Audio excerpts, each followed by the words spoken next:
Send everybody an email. So if you guys are wanting to watch this on your phone later on or right now, just make sure your phone's muted if you want to have it on in class. See the references better. Yeah. Had a good time at the Hilbert Museum? Yeah. Good. Alrighty. Well, let's get right into it. So there's a few things I kind of want to show.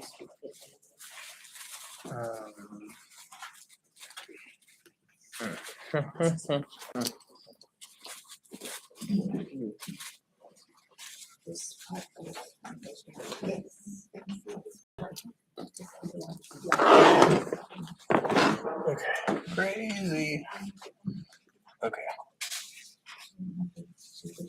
So we've been exploring artwork of our mind. We've been looking at, kind of imagining things, playing around with materials, but that's all great and definitely an important part of artwork. But there's another to artwork that I consider study. I feel like there's two different things going on in art. There's creativity and problem solving. There's always going to be that of, finding a way to get something that you want in a piece and kind of understanding what the material can do for you. Some materials can do some things better than others.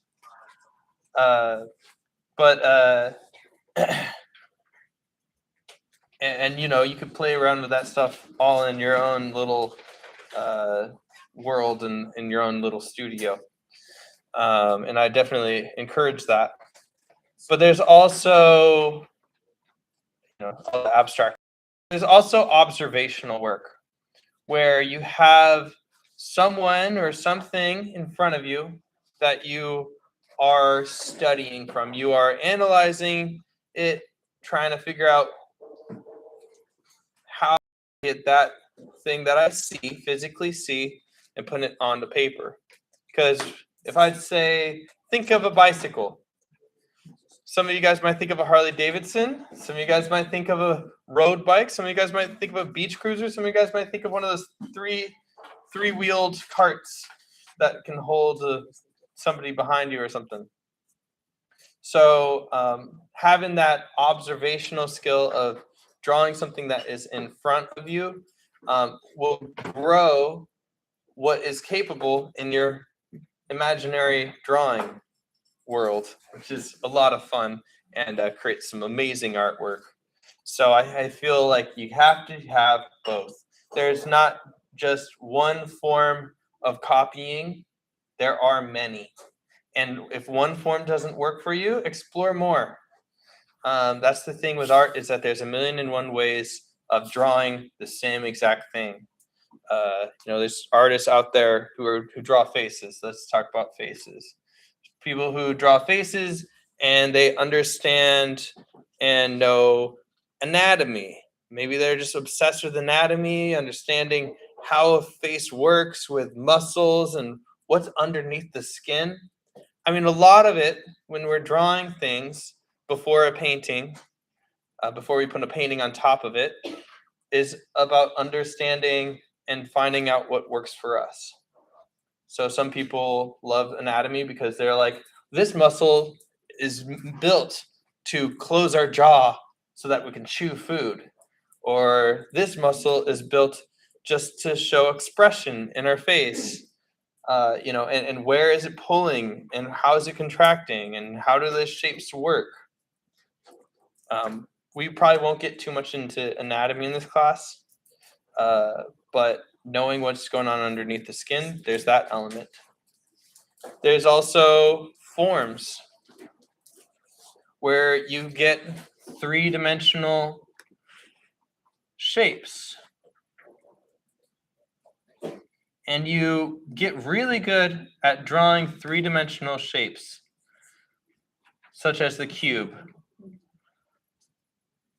And there's people, and there's ways of doing perspective, and knowing how perspective works, knowing how everything will eventually point to some point in space. So these cubes here, if I had a line that went here and it went all the way down, it would eventually meet to one point. Here, I'll draw it.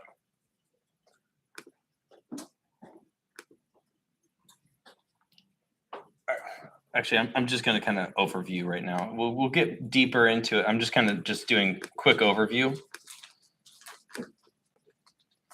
But yeah, there's artists that practice three-dimensional objects and use it as building blocks. They get these big shapes like a cube, and then they build either inside or outside of that cube to build up their form. Just like you're building with blocks or clay, you roll out a nice square, tap it in, get a nice cube, and then you stick that onto a big cube, and bam, you got a nose on top of a square head. So kind of building up those shapes and forms together to create something bigger. And when you understand how each of those cubes and forms work, you can make something that feels three-dimensional on paper. So people use cubes, cylinders, spheres, cones, all of those.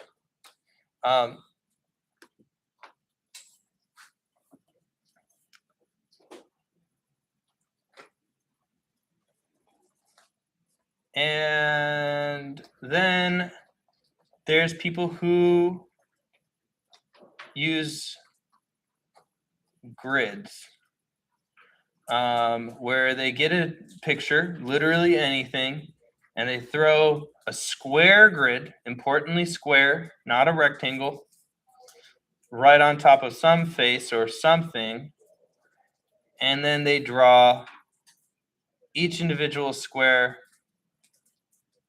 and they kind of find ratios. So they measure things. They say that in this square, halfway down is the pinnacle of this eyebrow. Or, a third of the way down, 1, 2, 3. If you split this square into thirds, you see that the bottom line is the bottom part of the eye. You guys understand when I say third and half? So a lot of artists will find that kind of stuff. One of the biggest tools that they can use for measuring is the good old stick or pencil or chopstick or really anything, tongue depressor. Paintbrush. Basically, you can eyeball it, and right now, this is where my vision is coming from. And imagine the laser going out to the top of this, and it's going to be hitting that thing right there. And this, where my finger is, I can move my finger, and I'm going to put it at the bottom of that, right there. And I can measure how many times. 1, 2, 3. Now it's a third. See that? You can use that measurement in the square to refer to the square, or you can measure it for just the eyeball and see how far is that eyeball apart from each other. Looks like it's not quite one eyeball length. What's that?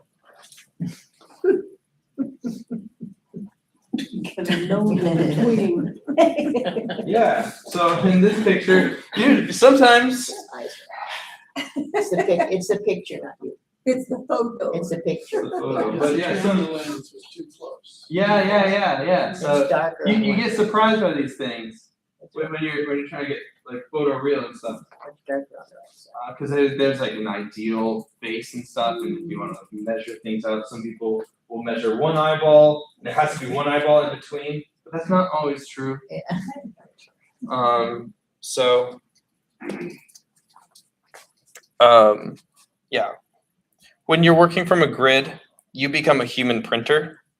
So there's some expression to be had, but even if you are to be creating a work of art that is abstract using this grid, like Chuck Close, he's got an interesting story, inspiring, really.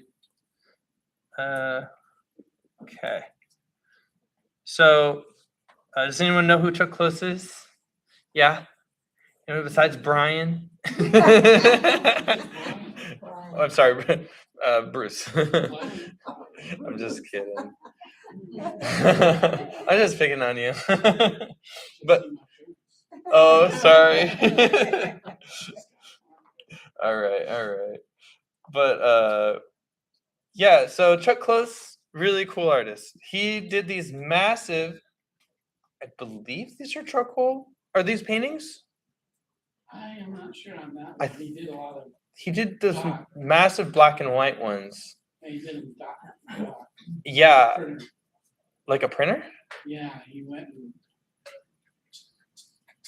it's like an expansion of what do they call it? Not surrealism, but Seurat stuff. Realism. What? Wait. From what I understand, that's what he did. Of course, the art class was 15 years ago. Oh, that's okay. That's crazy. Yeah, he was a nut. I mean, I looked at about his stuff. I said, I'll never do that. I thought it was painted. I thought it was charcoal. I don't know if it was painted or charcoal. Okay. That one could be charcoal. I feel like it's charcoal. I don't remember him doing that. I know that his later work, he was working almost like a printer, painting each individual thing as an abstract square. But with his previous work and his early work, hold up, I'm sorry. Innovative conceptual portraiture. Okay.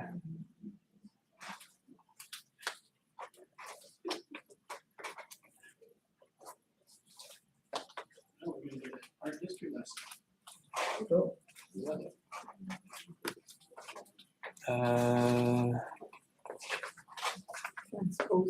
Okay. Okay, he's sketched. Here's the grid. Close. CLOSE. Sorry, give me a second.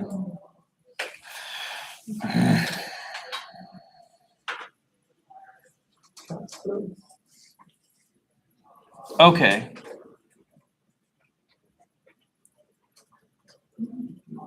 Wow. Oh, he did. Whoa. Oh, that's crazy. There's pencil. Pencil? Yeah. Wow. So it looks like the giant self-portrait piece that we see here, this was in acrylic. Black and white acrylic paint. But he did experiment with the way that printers work, where they first put down a layer of cyan and then put down the layer of magenta and then they put down the layer of yellow. So he did do that. Interesting. Graphite and colored pencils. By 83 inches, that's huge. Yes. So he did these massive self-portraits. And what's really cool about them is that he's painting all of the pores. He's painting all of this, the extreme amount of detail. I mean, he's also painting the blurriness too, though. That photos do. That's the thing with gridding. Gridding only will give you something that will be kind of photo real. most of the time, especially if you're working from a photo. Now, if you're working from real life, things change, light changes and stuff like that. And I think there's a bit more freedom in that. But a lot of the times it's going to give you something that just feels like a photo. And I think personally, my own belief, I just feel like, why not just have a photo if you can do that? You're an artist. I think that you should have your own kind of expression. You should change things around. You should play around with scale or proportion or color. I think art can be very playful. When you're working like a printer, it becomes work. And that's basically his statement, I think. I feel like that's kind of his statement, is that he's working here. He's a working man. He's become a human printer. I don't know. He also just loves people too. He's a very sweet guy. Anyways, he got in a car accident and became paralyzed. I think from like the neck down. I mean, the only thing that he could move really is his wrist. And so he became an expert on painting, still in a grid format, but basically working on each pixel of his portraits in this abstract circular manner. So each of these squares here are these abstract paintings of circles, basically of colors interacting with each other. So each of these squares are completely abstract. You could remember when we went to the museum, the lady saw the picture, the painting, and she said, "Is this abstract or is this realism?" Some abstract artists would say that's still abstract because it's not a photo, it's a painting. And each one of those brushstrokes just happen to be in the right place, right? So, yeah, it's pretty cool, kind of seeing how he works. But at the same time, it still feels like a photo. It still feels like it's just kind of got a filter over this photo. So yeah. So he did this after the accident? Yeah. Wow. Yeah. So people find a way. I mean, there's artists who, can't work with their arms. They start working with their feet. There's this one lady, I'm serious, she's amazing. This one lady, she started she was an artist beforehand. And then I forgot what happened, but she can't use her arms. I think maybe she was even born with it. No. She had a transition. Like she used to be able to use her hands, but she started using her feet, and she would write with her feet. She said that she has more control with a pen with her feet than she could with her arms, and she was so surprised because I mean legs are stronger than arms. So if you think about it, it kind of makes sense. It's crazy. She's straight up doing calligraphy. Her handwriting, I guess, foot writing, is amazing.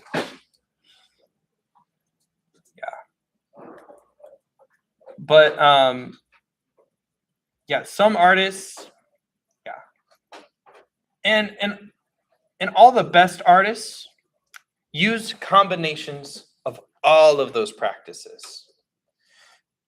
Somebody else who uses grids, lesser known artist, Van Gogh. Anyone heard of him? Yeah, he would use grids, except he was doing plein air.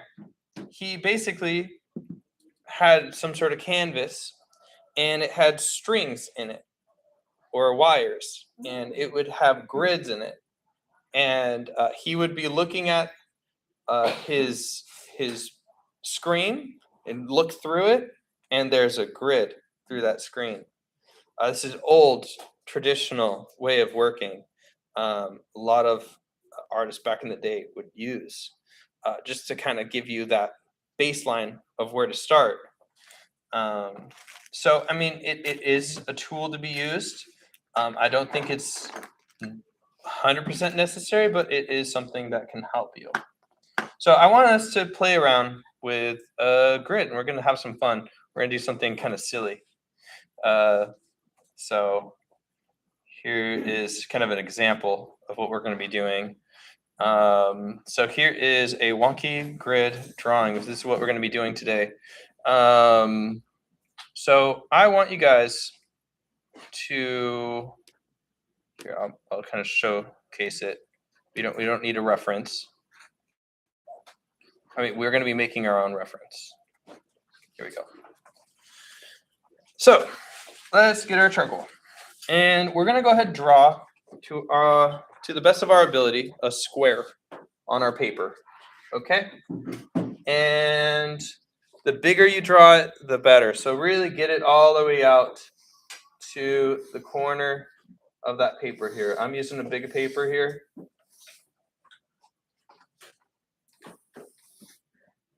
And to make it really perfectly square, try that whole technique of, getting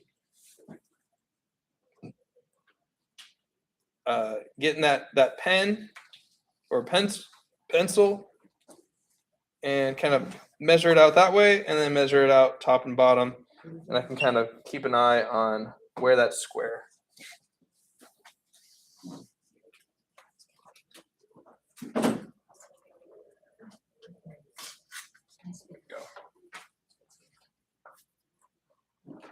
You can use a straight edge if you want, but Are we gonna paint this after or just, this is separate from? no, It's no paint. painting today. Okay, All right. So just drawing a big square. Now the reason why I'm doing a square is because if I was to do, can everyone see it okay? Maybe a little bit.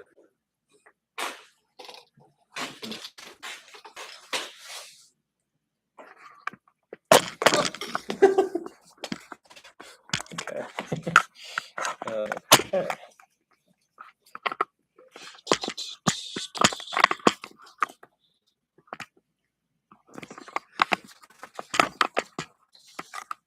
Okay. So, you guys ready? So let's just say we were to draw a face. So we're just going to draw a big old oval. I kind of like to put a dot or a dash wherever. And so I'm just going to draw a nice oval kind of head shape thing here. We're drawing kind of cartoony, so it doesn't need to be perfect. Doesn't need to be exactly the same. Huh? using pencil or charcoal? I'm using charcoal. You can use pencil though. Yeah, we'll be using charcoal more, but you can definitely see it more when I'm using charcoal. Pencil's okay though. All right. And general rule is face is pretty symmetrical. So I'll go ahead and add a line there. And right in the middle. In fact, I'll do it right in the middle of the whole square here. So make sure it's all the way down the middle of the square. All right.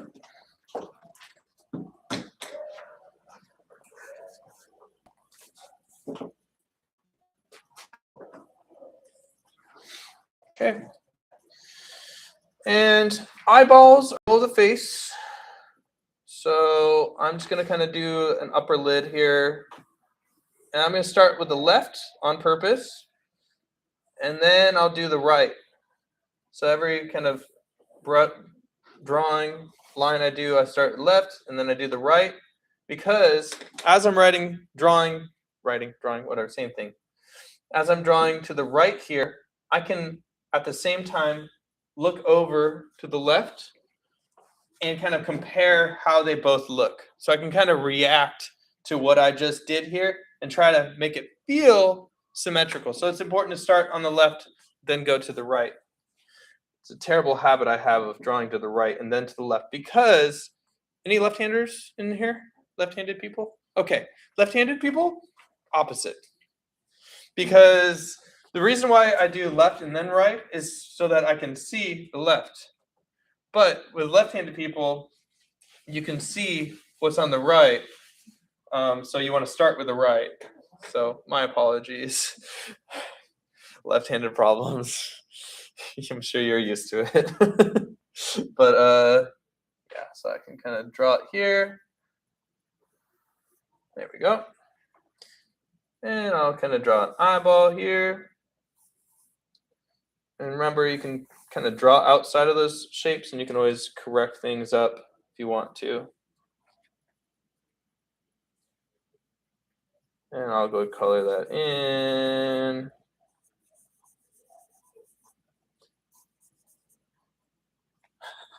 Yeah, I mean, we're not learning too much proportion here. And I want you guys to have some fun with this. So, I mean, I'm going to make it really just pretty basic here and give them some eyebrows here right above. Simple line. And about, you kind of split up from the eyebrow. I think it's the eyebrow. About a third of the way down from the eyebrow. One. There you go. That should be about the nose. I mean, sometimes people's nose are longer or shorter. I'm just going to do a simple line here. And usually something you can do, something called a plumb line. You'll see it more when we're copying from an actual photo. We're drawing that line down from the eyeball. Line down from the eyeball. It's usually where the mouth kind of ends. Actually, yeah. Yeah, wow, it feels big. It's like a kid's head. Whatever. Maybe I'll make it a bit shorter. That feels better. All right. All right. Now I want you to just throw some funny hair, make it silly. Just go fun. So make it your own. All right. This is not a scientific drawing. We're just kind of, maybe I'll just do a self-portrait. Make my eyebrows thicker, can give bigger nostrils, skinnier nose. Mustache. Maybe. Oh, I like it. Oh, maybe I'll make him like Zorro or something. And then a hairline up here. People's hairline changes though.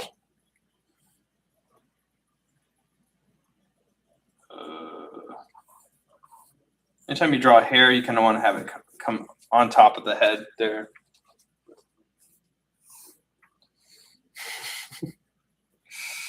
Let's just, what if we just kind of did the top hair? I don't know. I'm making him so funny looking.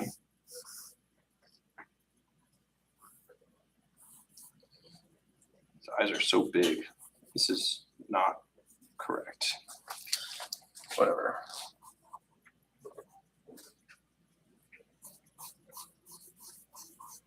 He's got a funny bowl haircut and big ears. Whatever.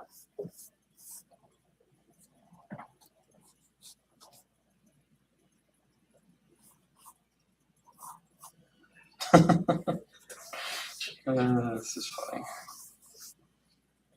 Maybe I'll change up the nose. I can move things around.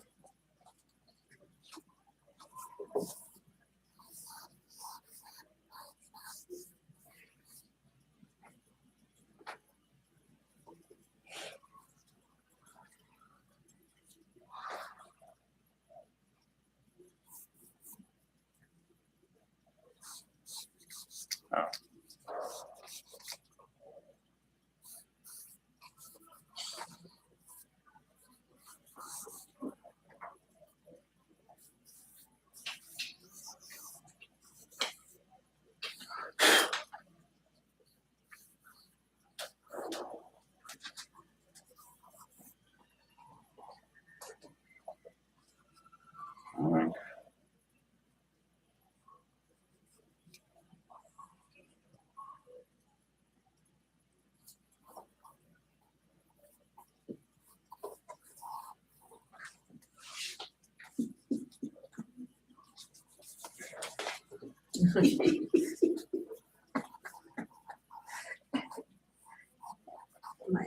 My guy looks funny. It's a girl. It's a cherub, but it's a guy with curly hair. It's just like drawing on. You ever get those like real estate papers in the mail? They always have faces on there. Just draw a mustache on them. Something like that.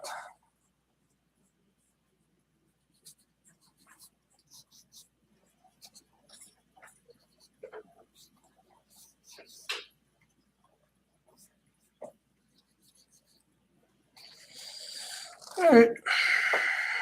Looks good.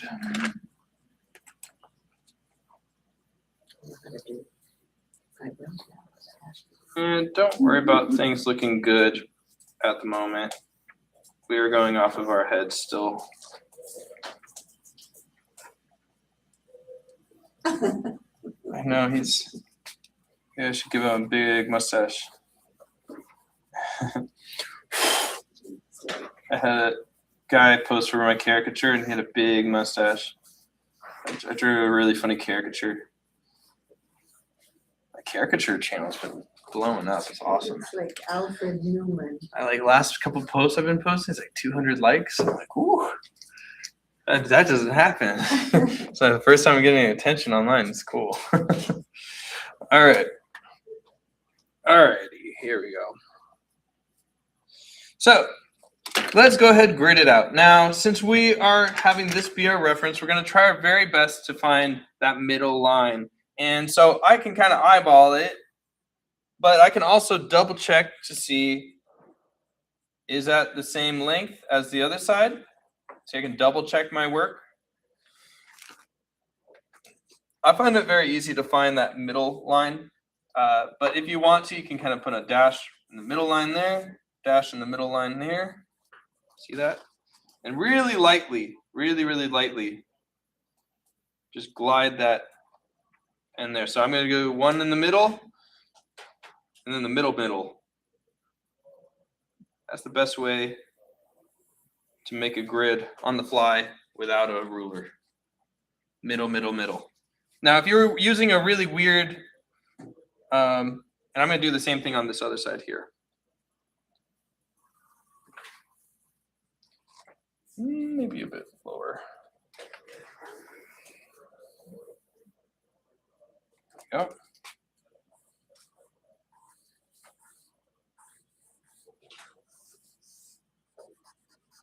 Yeah, maybe a unibrow too. Why not?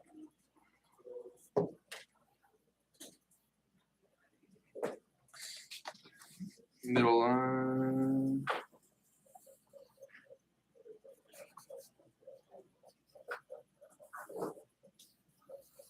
So the trick to getting a nice, good, long, straight line is making sure that you're using your whole arm. I think most people have that down. Because if you have your hand resting on your paper, you're going to end up going to line, and then it's going to be all broken up, kind of crooked. Things aren't going to meet up quite right. It's going to feel, yeah, you want that nice, long, confident line. That's why I like to do maybe a dot at one side and a dot at the other. So that way you kind of have a direction to go towards. All right, so using this square grid here, I could split it up in half and in half again. And all these little squares here are going to be the same ratio as this overall square. But if I was using a paper like this size, and if I did the same thing here, size in half and in half again, look at the ratio we have. Now you have rectangles. So what do? You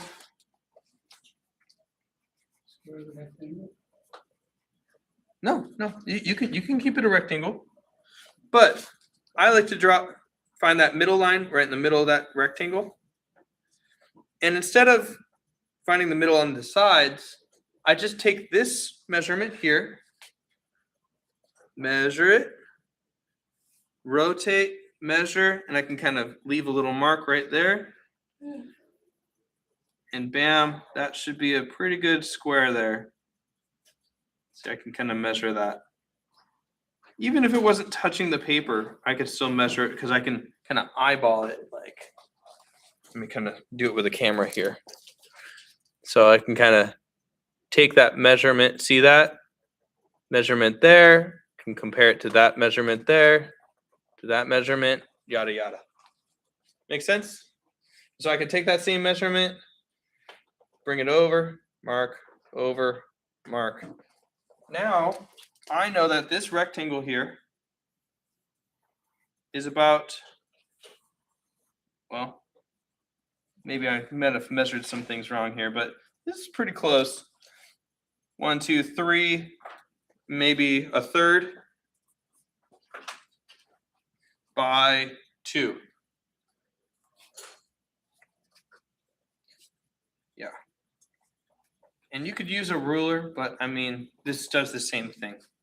I mean, with a ruler, you'd have to find whether centimeters work better or inches, and it might be 1 inch and a third. And, I find halves and thirds pretty easy to find. Whoa, what happened?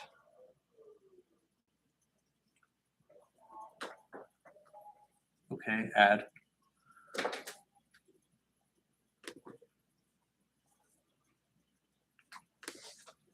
Okay, so anyways, now we're going to take this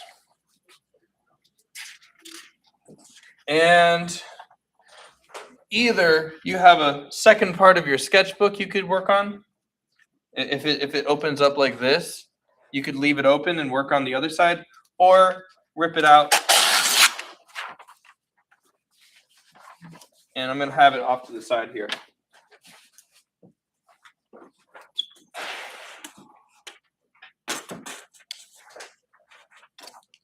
Will this stay open? Okay, keep this.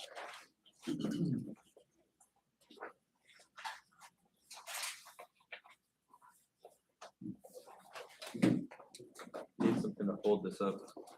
Scissors.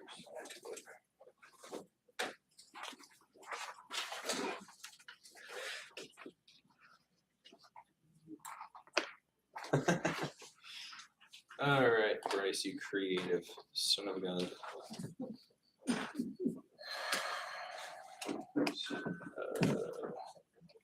There we go. Okay, cool. So, is this looking familiar? Kind of looks like Chuck Close working on his paintings. Look at this. There's Chuck Close. Show it to everybody at home. Sure. Chuck Close. See that? He's got this big old picture, and then he's using that picture, gridding it, and he's drawing it right here. And look at this. You can see he's working on this part of the grid here. Whoa, tripping out. So, but let's have some fun. We could easily just get whatever size square we want. We could shrink it down to this size square and then split it up to the same amount. There you go. Now I can shrink it down. Easy. Or I could take a small drawing this size and blow it up. But let's have some fun here.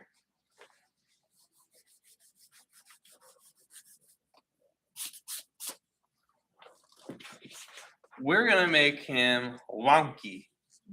So we're going to draw a funny shaped quadrilateral shape. So, huh? Parabolic, is that the word? No. Well, I don't want it to be curved or anything.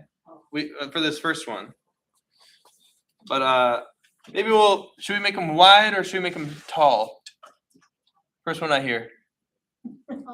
Tall. Sounds good. So I'm gonna go draw a skinny rectangle. Screw it. Let's use the whole page. Who cares? If you guys are drawing small, you're gonna have a really hard time. Just letting you know. So bigger is better. It's actually easier. Believe it or not. Here we go. Skinny. Skinny. Big. Real skinny. I like his ears, so. His ears look good. I'm having trouble with the ears. Now, just to have some even more fun, with the lines that we have in the inside, remember we have 1, 2, 3 lines on the inside. We can move them around. We can even curve them if we wanted to. Well, let's just keep with straight angles. Did you tear these papers off? I did so that I could work with this. I missed the whole thing, I wasn't. That's okay. So I have this a separate sheet of paper. You can rip it out. And then we have a separate sheet of paper that we're going to work from our easy little drawing reference. You're supposed to draw that big rectangle. Yeah, something like that. Big rectangle. Yeah. So we got 1, 2, 3 lines on the vertical, and then we have 1, 2, 3 lines on the horizontal. So I'll go ahead, put those lines, but have some fun with where you put the lines. Have some up higher, have some down lower, have them scrunched together. I mean, this is your own expression, so don't copy me. Better not copy me. But here we go. Maybe I'll scrunch them. Okay.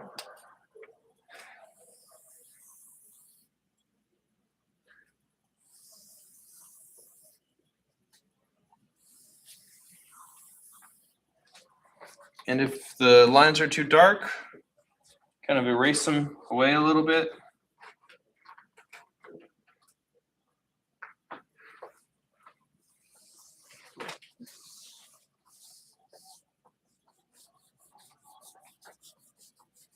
But you should be able to still see them for the most part.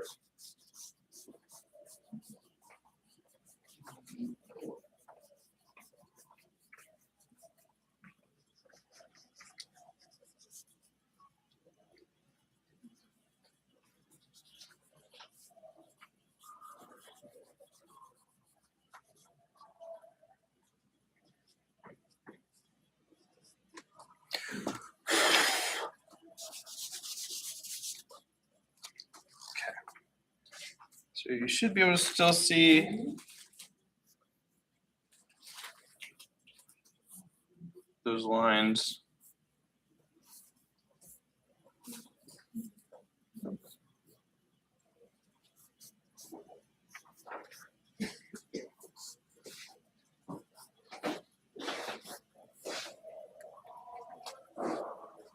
Okay. And then we're going to take our reference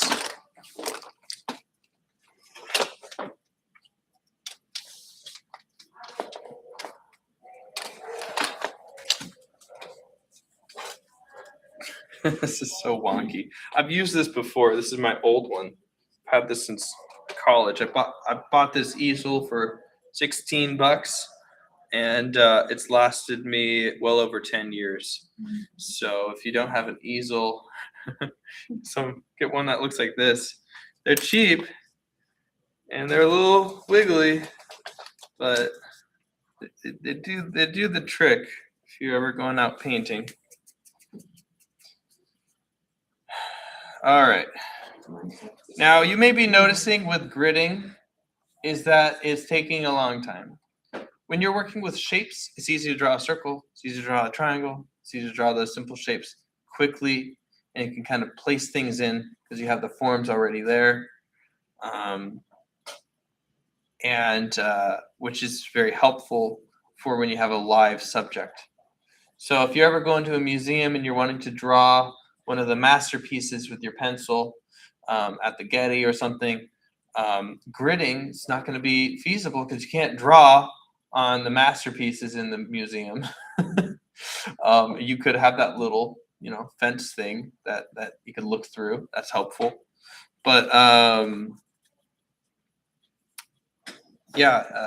so that there's some So that's the thing with this is like, if you're drawing somebody and then they're posing for you and maybe they do something kind of interesting, like, oh, maybe they start tapping their feet or something, or maybe they're like nervous, or maybe they start playing with their phone, that initial sketch of them just posing and everything changes because you're getting to know how they stand and how they are as a person. So you lose that when you're working from a photo. You gather information as you have something in front of you. Even a person, a landscape, no matter what, if you're working from a photo, nothing happens in that photo except what you see. If you're working from real life, whether that be a person, a painting, a gallery, some fancy architecture, things still happen. Birds fly up out of nowhere. Somebody gets pooped on by a bird. Something crazy happens. A spider climbs up on your paper. All of this crazy stuff happens in real life. So that's why I'm just like, so important to work from real life. That's why I'm like gritting. I don't know, it kind of closes you off. I mean, there's some good things about gritting. Maybe at the end of the day, after you've spent your day there, you can kind of lay something out and then kind of have some fun with it on top of it. So don't feel like this gritting thing, this is law, okay? This is not law. Don't feel like that. I know I see all these little lines in my hair and everything. Doesn't matter. Doesn't matter about all those little hairs. What really matters is when I take a step back all together, kind of blur my vision, all this, it's maybe the eyes are more important. Maybe the eyebrows are more important. With gritting, you're looking at each individual thing as a study. It's a totally different practice. Okay, so anyways, now when I'm copying this, we're thinking ratios at the same time. So remember we thought, where's the halfway point? Where's the third point? I'm doing the same thing on this grid here. So I can kind of put a mark here. You guys see that okay? Barely. Here, I'll kind of smudge all my lines here so you can see it better. So are you marking a halfway point? Give me a second. I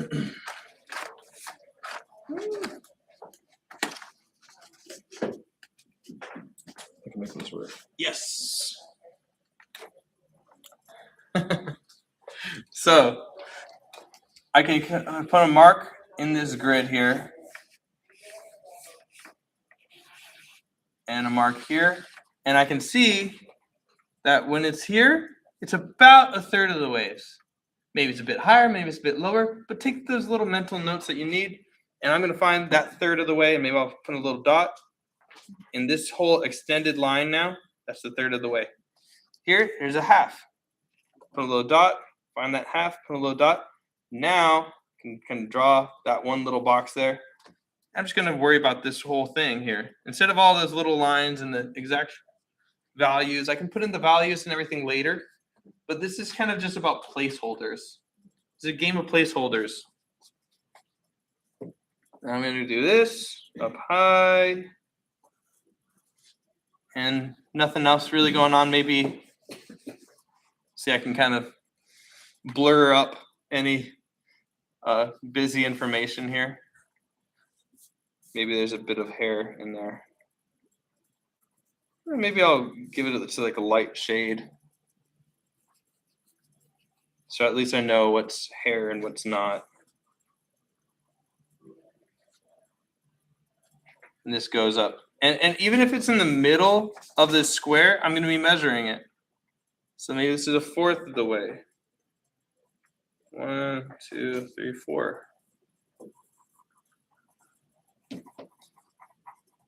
And if you wanted to, you could put in all the dots first and just kind of connect the dots, really. That might create some better flow to your drawing. So maybe I'll just do that. I'll just kind of throw in all the dots here.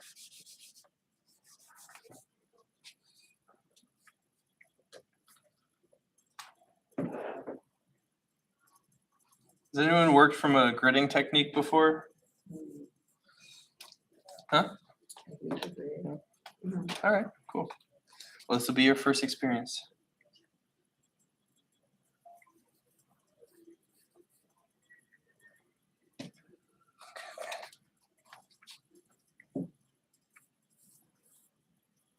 I mean, because this is a big wonky thing, you're gonna have to move things around. It's not gonna look like the original picture.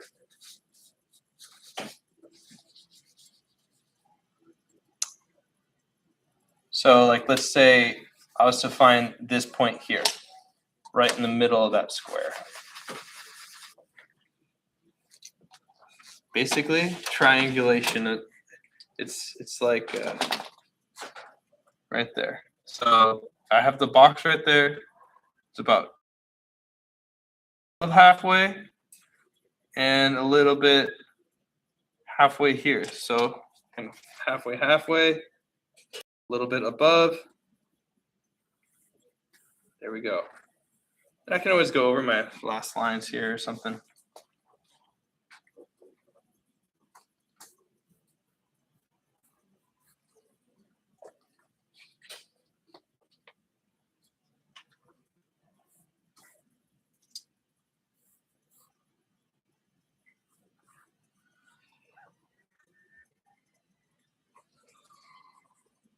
So I'm just gonna try to crank this up quick.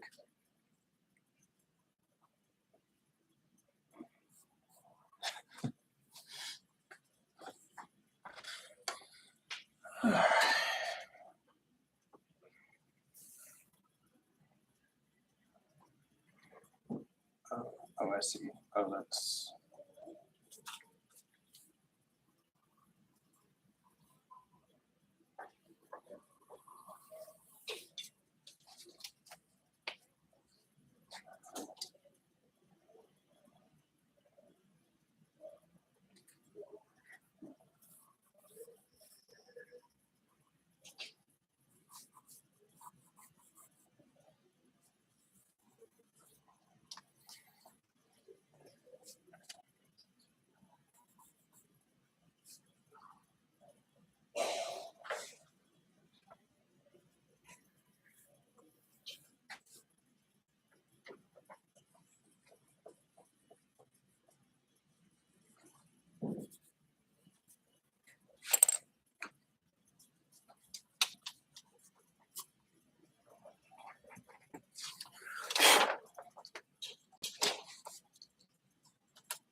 Come on back.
Now, if you're getting to a part in your drawing that has more detail as you're gridding, you can split up these squares even smaller.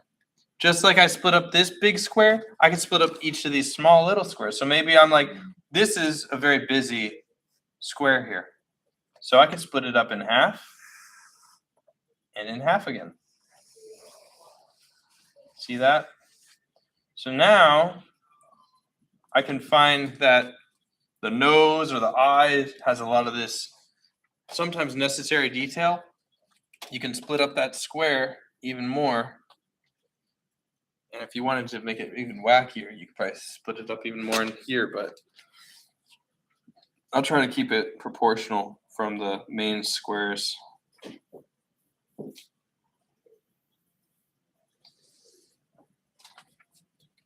So I kind of goes out to here.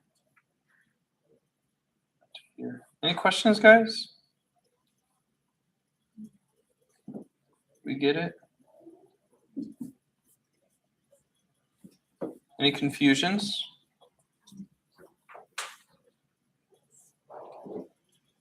Yes, so, Bryce, are we trying to fit in that face into a narrower lineup? Yeah. If you're working with perspective, and let's say you saw a billboard, right? And you knew what's on the billboard. Let's say you knew that there was a hold on. You like that cone in? Huh? That cone head. Yeah, a little bit. Yeah, it's skinny. So let's just say we knew that this billboard hypothetically had a happy face on it.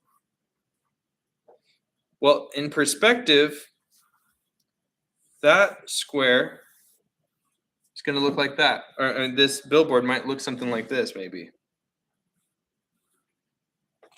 Because it's kind of rotated, right? And in perspective, right? So that's a billboard in perspective. You're driving by it, you saw it head on, now you're driving away from it, and now it looks like this. So you want to know, you can kind of split that up into that same kind of grid thing. And you could find that middle point here, that middle point here. In perspective, though, it's a little different. So you kind of have to do this crisscross thing to find the perspective middle. You cross it, because in perspective, things get bigger as they go closer. And I could crisscross it again. There's a middle there. Crisscross it again. There's a middle there. That way, I know that the happy face will be here, here, here, here. Can you see that okay? I mean, it's really small for where you're sitting. So, this is actually a really helpful thing. Let's say you wanted to draw someone in a funhouse mirror or something. It's basically the same thing, except you're going to be adding the wiggles to it. Or maybe there's a puddle or a cup of glass or a glass bottle or something.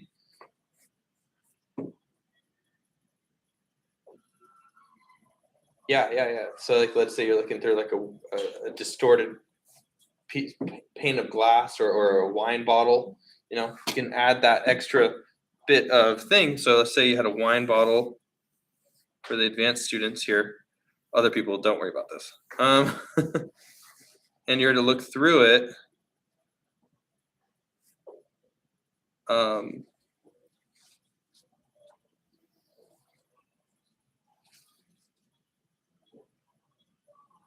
I feel like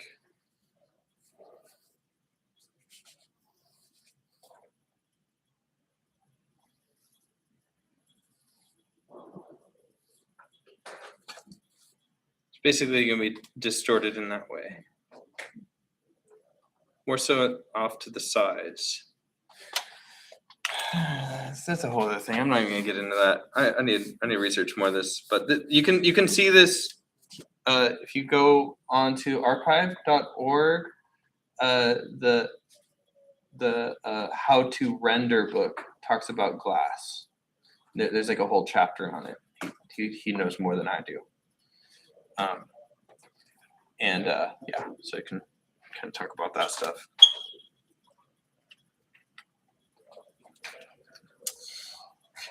I'm just going to try to finish this up quick so we can get to the next step here.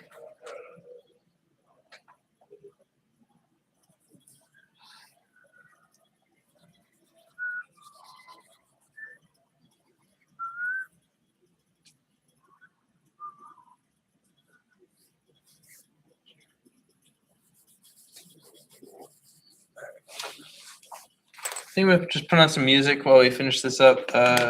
Let's spend another 10 more minutes on this.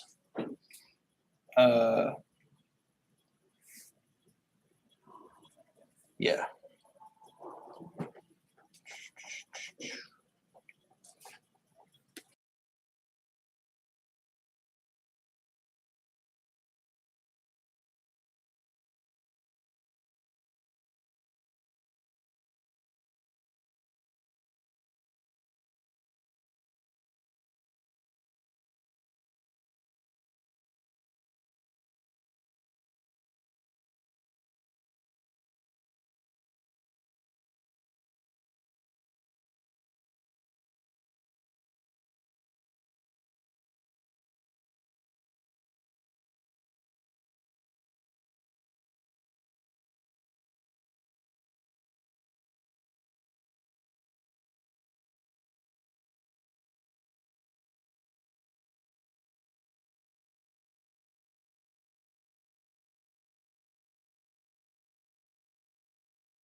so people can hear.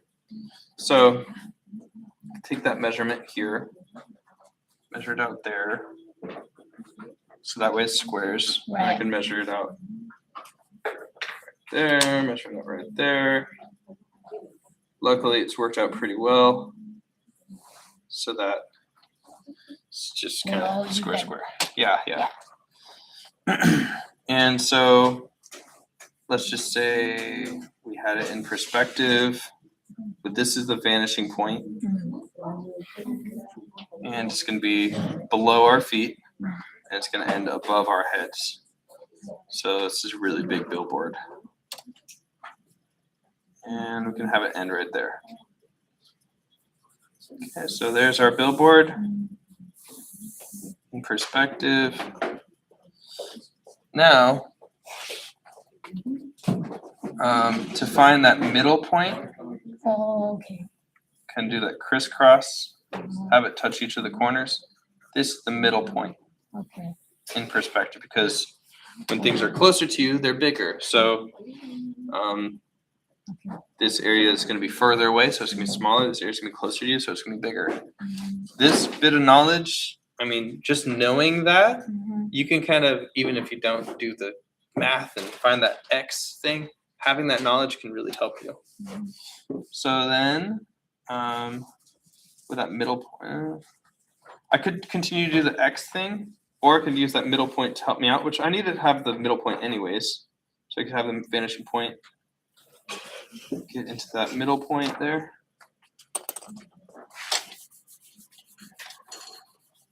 Just gonna kind of smudge that away.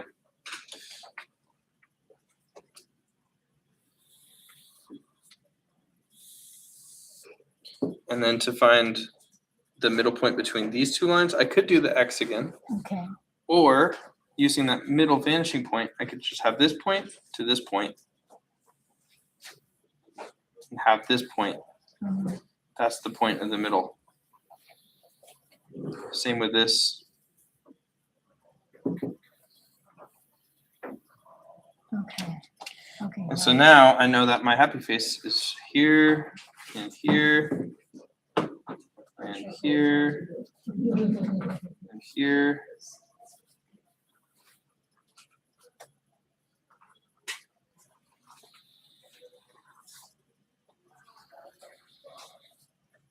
And the same deal with this, where you can split it up again if you need to find specifics. But Okay. yeah, Okay. Thank you.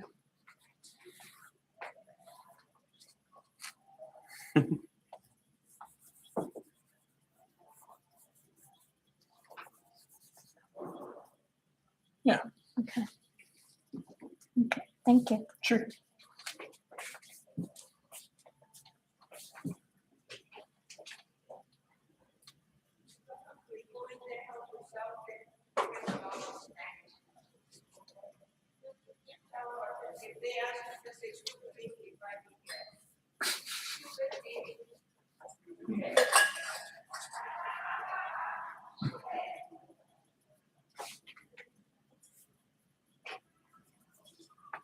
Woo.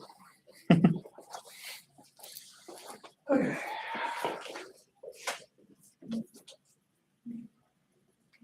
Should we take a quick break, guys? Or are you ready to go on? What are we doing next? Well, we're gonna draw from some real people. Yeah, we're gonna draw from some real people, and we're gonna play around with measuring more, and yeah. Also doing angle drawings and kind of finding shadows and stuff. Yeah.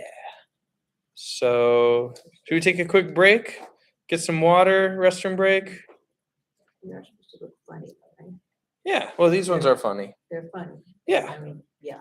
The next ones are gonna be us trying the hard thing. The fun thing, the challenging thing. So all right. So let's go break. We'll be back. Should we do 2:40? Sounds good. Yes. All right, 2:40, and we'll be back. It's only 7 minutes. Okay, all right. 2:45. So exact. 2:45.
All right, so those at home, we are going to be drawing this guy. I'm going to show you.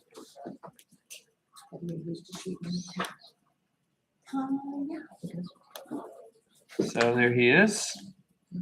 Robert Williford, part of our references. So again, these photos are available on our class Pinterest. Always growing our class Pinterest. So it's always going to be grown, and you'll see more and more pictures pop up. Maybe even the same pictures pop up. But here we go. We got this guy here. So some of the best practices you can do for yourself is to draw the face, the head, in different angles. Now, believe it or not, there's more than one way to draw a head. It's not always the driver's license photo. Okay, that's what I mean. What I mean by driver's license, this is driver's license. This is legal standard picture of a face. It's very direct.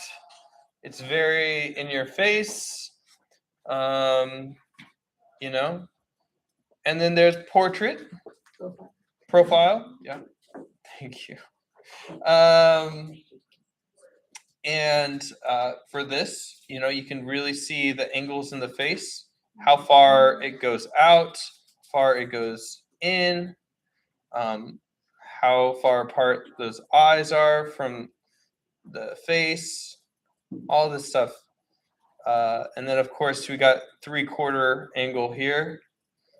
So what you mean by 3/4 of an angle is it's not quite profile, not quite front, but it's 3/4 of the way over. And of course, there's more than that. You can kind of see some of the other pictures we have in here. Come on now.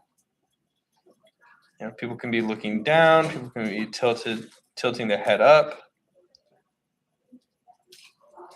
But working at different angles as you're drawing faces is an amazing tool to help you learn kind of the forms and where the placement is on the face of each of the face parts and kind of what that might entail. So we might not get to all of these today, but my challenge for you is to go home, get these pictures, draw a few, like maybe like 3 of them, 4 of them a day.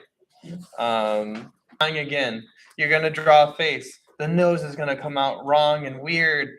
Don't give up.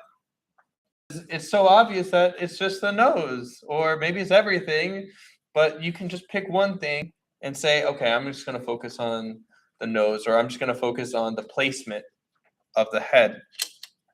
Now, let's pick our subject. So we got this one. I think this one's pretty good. I don't know. He's kind of in the shadow. I mean, just for, let's see here. I want some good lighting. My computer's going so slow. It's really not good.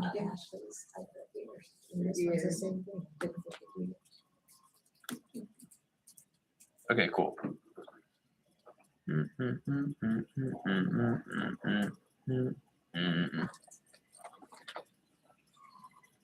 All right.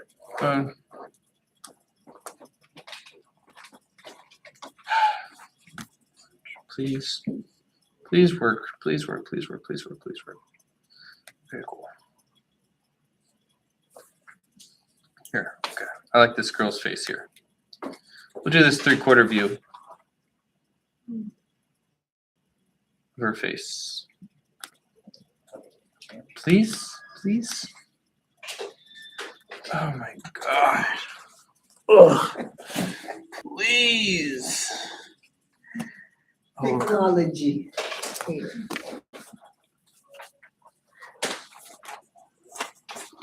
There it goes.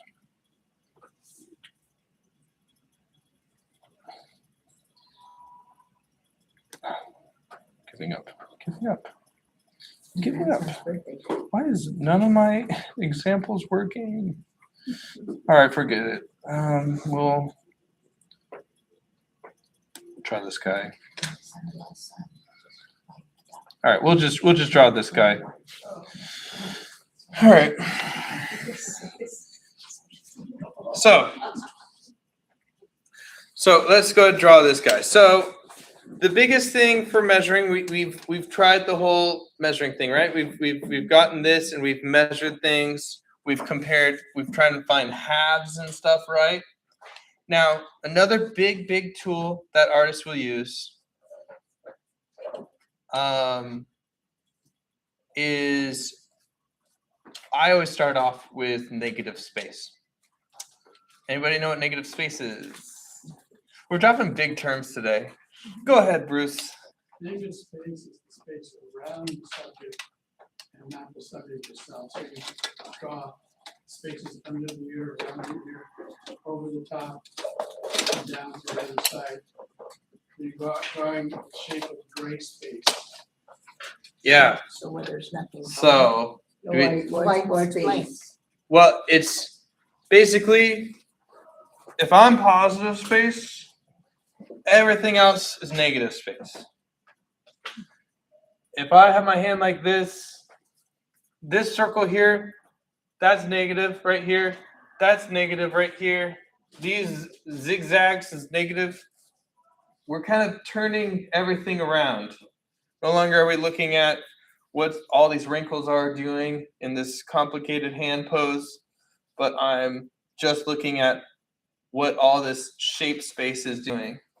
We're going to have some tricks to do that. So I'm going to draw this guy here and kind of deciding first and foremost how big he's going to be. I want him to kind of go up to the top here. And I want him to end down here.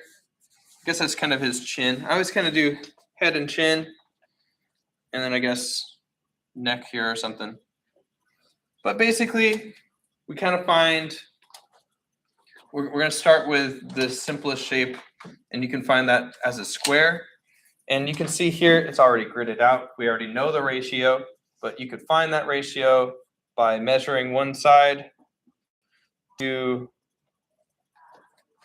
measuring how wide it is. You kind of see, okay, it's about 1.5 wide. So I can draw that square here. So how wide is it here? And I can kind of measure that.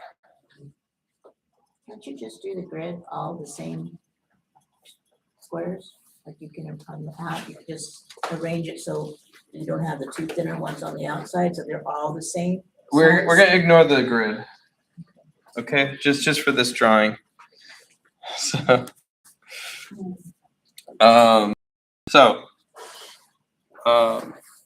so there's the head shape there. And now I'm gonna think negatively. And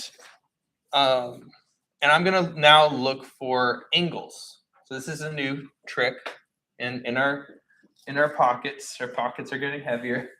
But when we look for angles, same deal where we kind of measure things. You can also find those angles and kind of cut corners. The best tool here is that we are no longer worried about those individual careful little curves and stuff. Now we're cutting corners here. We are being cheaters on NASCAR. Okay. So instead of getting that perfect little round shape in his head there, I can kind of carve some things out. So I can kind of look at this angle here, slice this angle here to his ear, slice this angle here, slice. Because we're working with those big shapes first. So I'm going to do that. Whoa. Slice. Slice. Slice. place. If you need an extra chair. No, it's fine. All right. And so I'm basically just kind of getting these big shapes here. I just kind of compare those lines here. And again, you can also think about that whole left to right. Sorry, left-handed person, right to left. But so there we go. Now I'm kind of carving into this.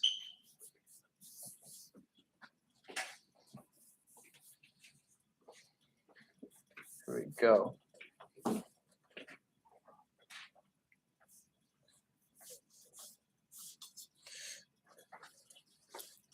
My grid is hurting my brain. All right. Go.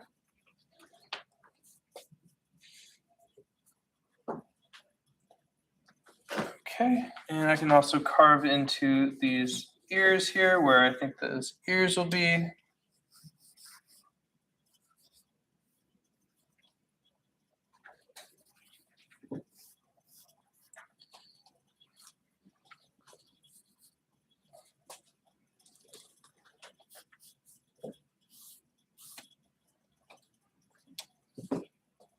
And I can go ahead and just kind of, so that's all negative space there. That's the biggest possible shape. When you're drawing really complicated things,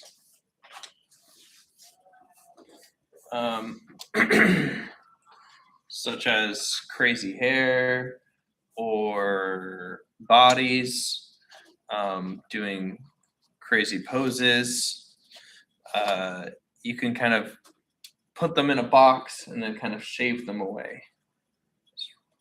One method of drawing. Now, when I'm done with that, I'm going to go ahead and move into the chin, kind of see where that ends here. And kind of seeing where they kind of connect up to the ear there, so they kind of have go out a bit and then back in. And really pay attention to the drawing a lot. You should be looking at the drawing more than the paper. I mean the picture more than the drawing.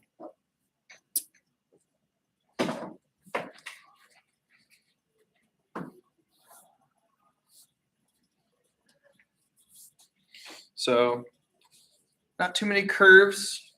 Not any curves yet. All right. So there's your first kind of step. It's kind of the outside negative space silhouette of the head. Now, these are placeholders, guys. This is not going to be the last line that you put down.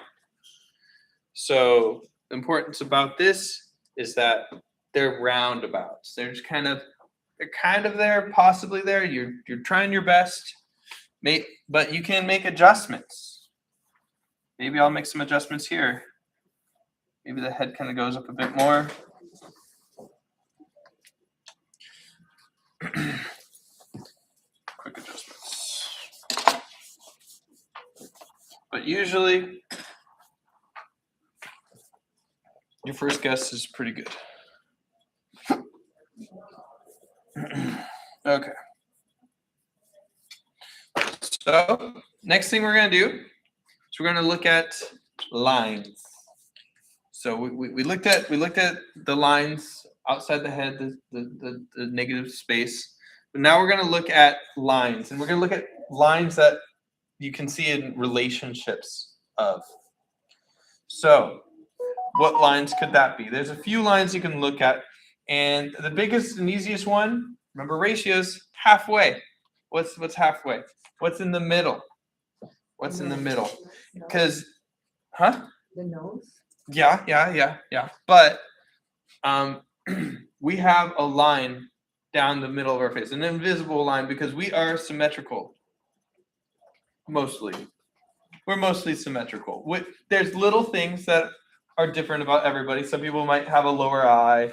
Some people might smile with one side of their face, or maybe some people, maybe some people have teeth right in the middle of their mouth instead of off to the side. Tom Cruise has that. Can't ever unsee it. I'm like, boy, stop smiling. I can't stop staring at your middle tooth. It's so weird. It's like a cyclops. Anyways. So everyone's kind of got asymmetrical faces. Caricature artists like myself definitely elaborate on that. And it's good to elaborate on things that you recognize, I think. And it's a little liberating and freeing, which if it's liberating you as an art style would, then it's a good thing to have. If it's not liberating you, then maybe you should get rid of that way of working. Always recognize the way you work. If you're unhappy with the way you work, change the way you work. Anyway, so I'm gonna go draw a line. Now this is easy because he's looking straight at us, and I can kind of put my line right down the middle of his face there, because it is perfectly. It's set up this way. Yeah. If he was kind of curved and his head was turning away, that line might be over there. See?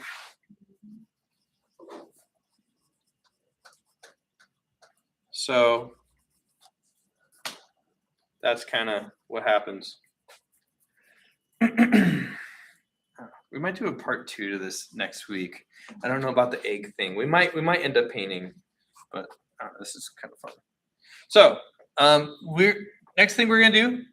A lot of artists will find the center line or where the, well, I don't know. There's different ways of thinking. Let's do the eye socket, because think about anatomy. Everyone can always see the entire eye socket.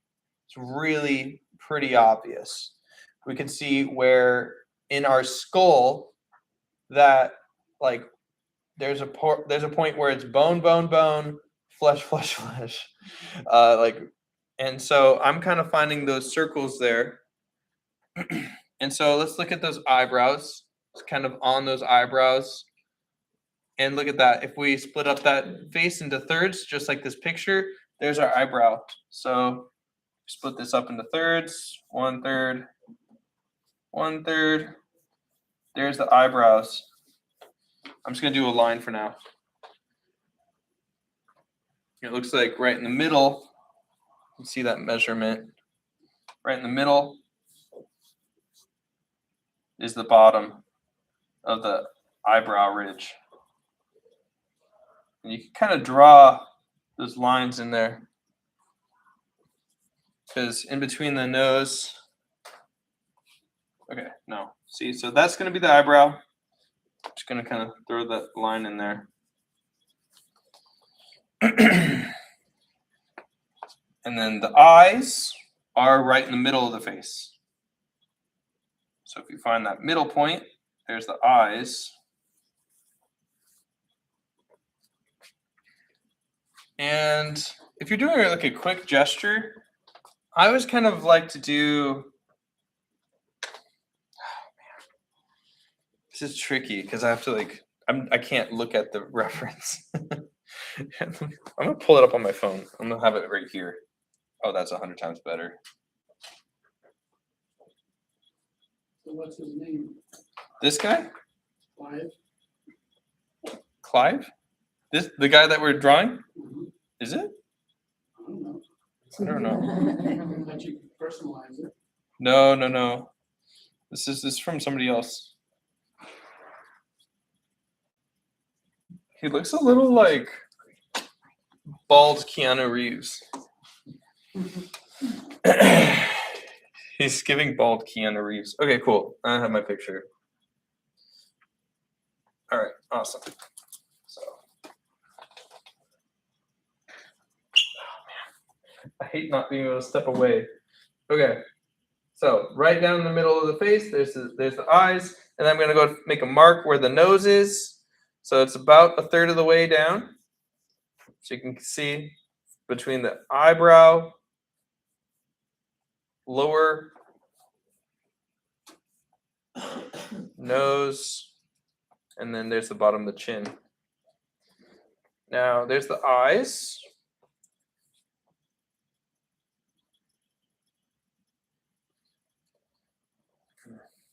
There's no mathematical way. There's close approximations of stuff going on here.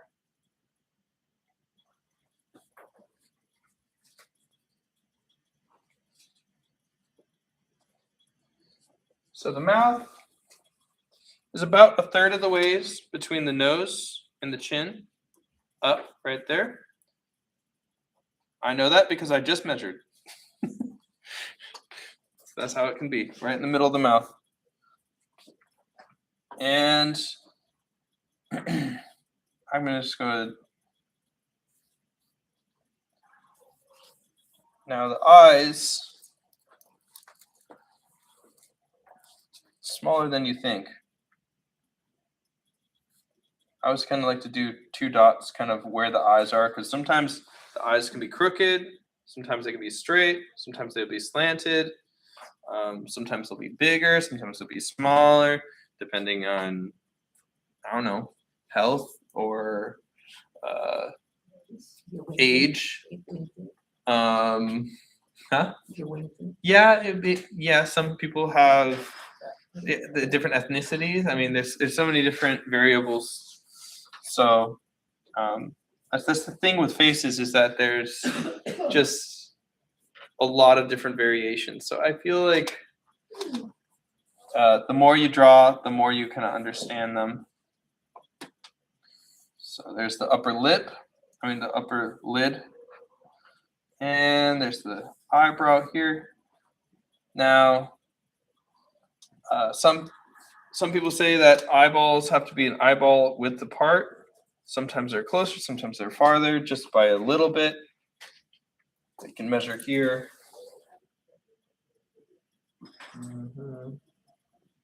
It's about the same. So kind of split it up into 5s, so that eyeball there, about the same there.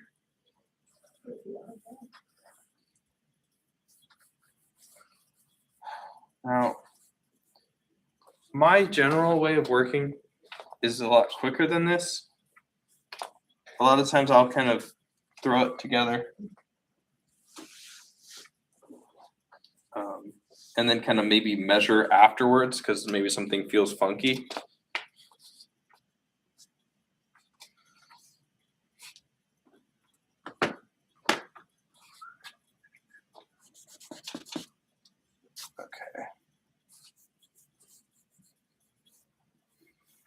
Okay.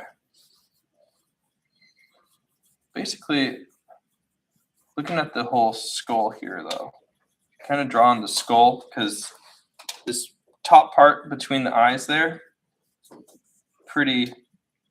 You a lot of people's. What is this called? Yeah, the bridge here, right? Is sometimes people's bridges are very narrow, sometimes they're very wide. And having those 2 lines kind of stating how wide they are, but looking at this guy, it's really quite skinny.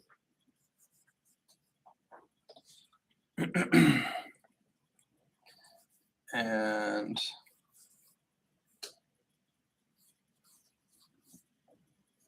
nose. Okay, so as far as measurement goes, we also have plumb lines, which are both horizontal as well as vertical. So basically a plumb line comes from this old tool of, this will work. Kind of. Maybe a bit more weight on there. Doesn't do any difference. Imagine this being a plumb line. basically they'll have a weight. Oh, perfect. Water bottle. There. I made my own plumb line. So basically with this plumb line, which could be a ruler or pencil or pen, you can see here that that lip ends at the same point as where the eye is, or the corner of the nose ends almost at the same point as where the eye starts.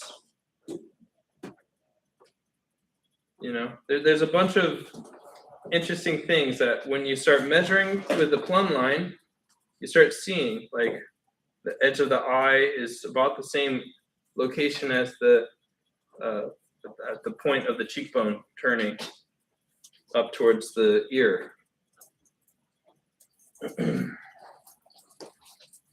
So there's another tool to kind of check your work.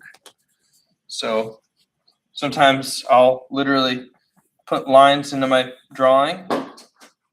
There's the corner of the nose, there's the corner of the eye, there's the corner of the nose, corner of the eye, and then the mouth goes towards the middle. I always like to do like dots because the mouth kind of goes in right there.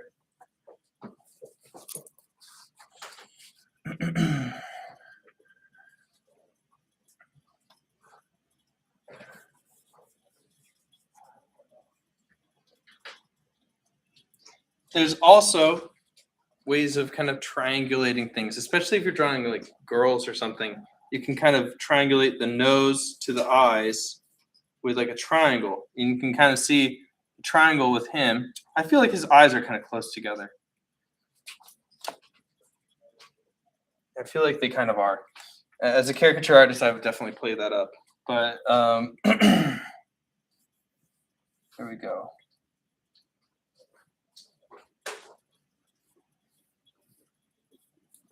But again, even with the eyes, you know, I really focus less on the eyes and more about the sockets. That's more important, is exploring those sockets, because you can really see them.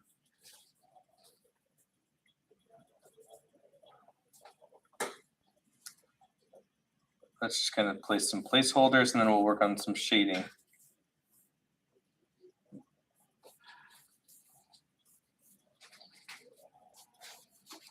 Underneath the lips there.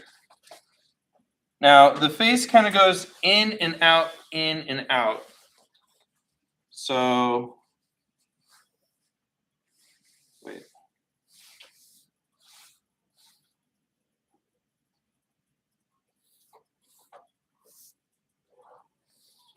There's a face. So if you know this, you know what parts go out and what parts go in. You'll know that the parts that go in, if there's usually light above you, most of the time, even if it's diffused lighting, it's really like that. If you're outside and it's all cloudy, the entire sky is like the lighting in here, where it's like very diffused lighting. And when that happens, things up top are bright, and then they get darker. They just make everything that's kind of tilted down and in darker, so light can't get in. So, you know, chins are darker, the lower part of the nose is darker. If they got a big forehead, that can be even darker. I mean, it usually kind of goes in though.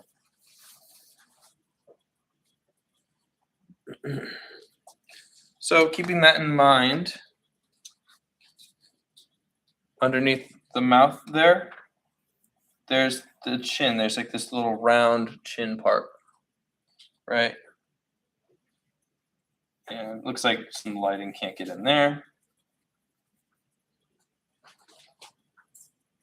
And this whole area here, you can really see it with the muscles.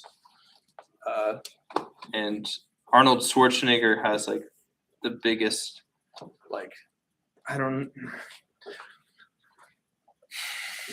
lower lip muscles.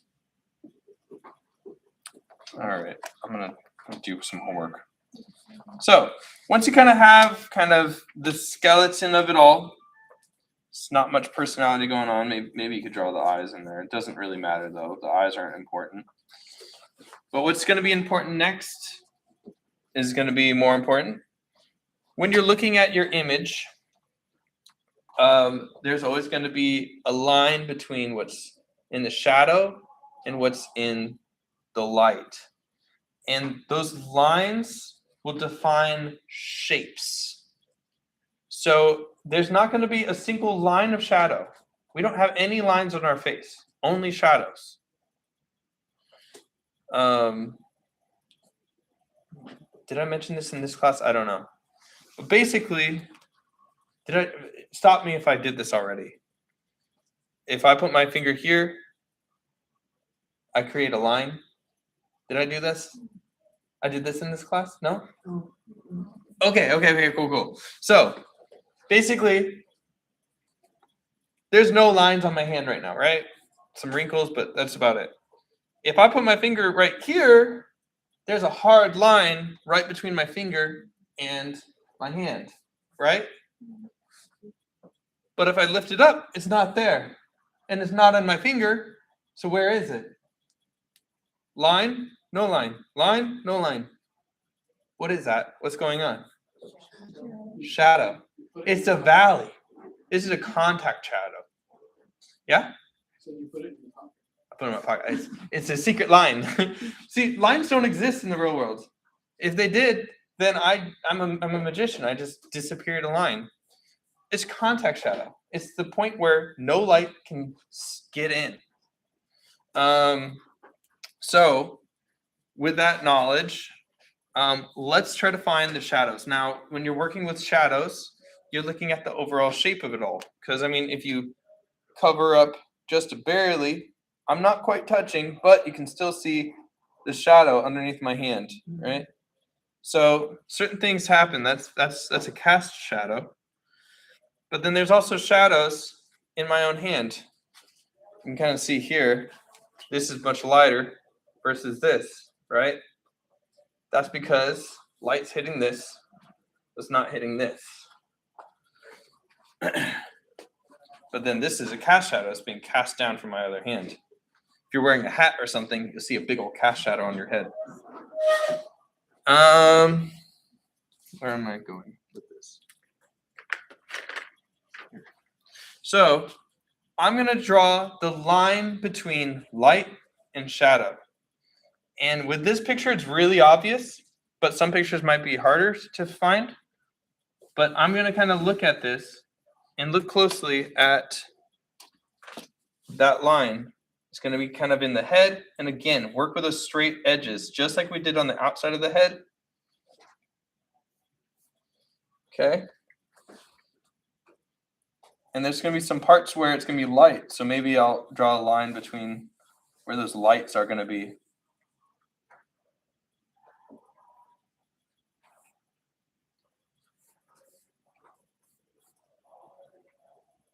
are you marking off the cast shadow? Yeah. So basically this is all light, where the light's hitting. And then the other side is going to be shadow. Bye-bye. See you later. Okay, so there's the cheekbone,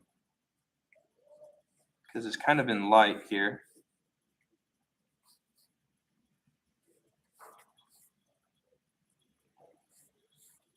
And again, think about placement, think about those thirds. All right, and I'm just kind of drawing that line between light and shadow. This is everything.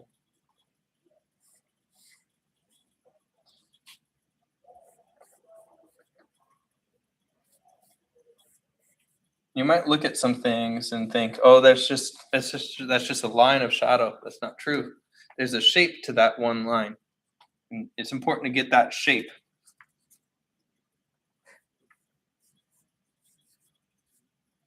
There we go. There we go.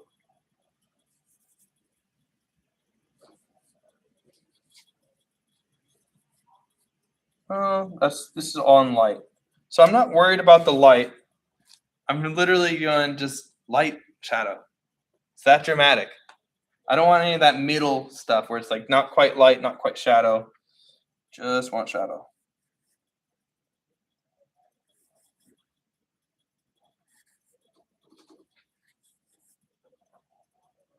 Straight edges, no curves. There we go.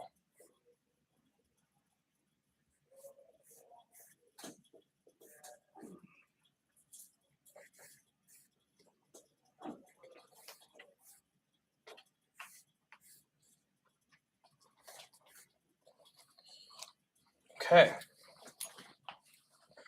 Once I have that, now I'm going to shade in everything that I consider a shadow, and I'm going to do it pretty lightly. Now, when I do this, I try to keep my lines parallel, and I'm going to take my time, no rush, lightly, just shade down, color everything that's in that shadow area. No matter if it's got bumps or little shadows in there, it doesn't matter. Just get that kind of middle tone. This is a kind of middle tone.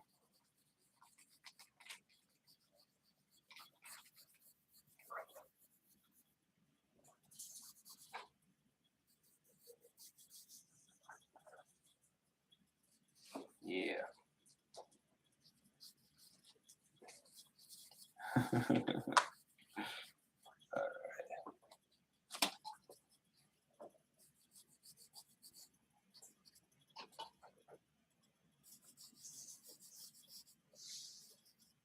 And you see that lip is always going to be dark. It's always going to be in shadow because it's tilted so forward. Yeah. There we go.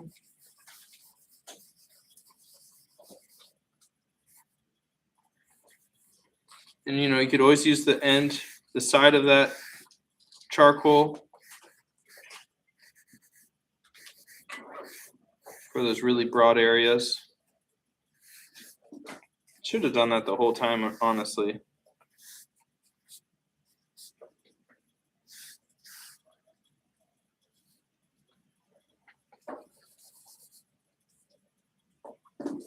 And even in the eye pupil, there's shadow.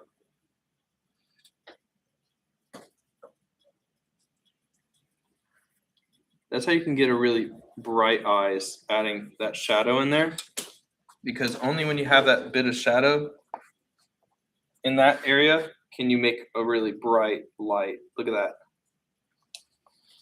See that? You can't get that unless there's a bit of shadow in there. Okay.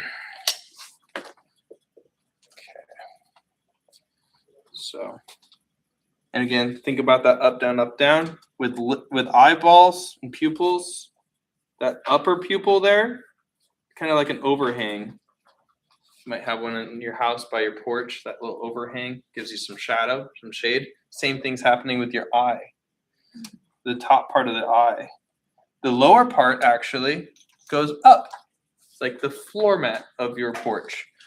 And that is going to be brighter. And then it goes back down again. So maybe I'll have shadows underneath that.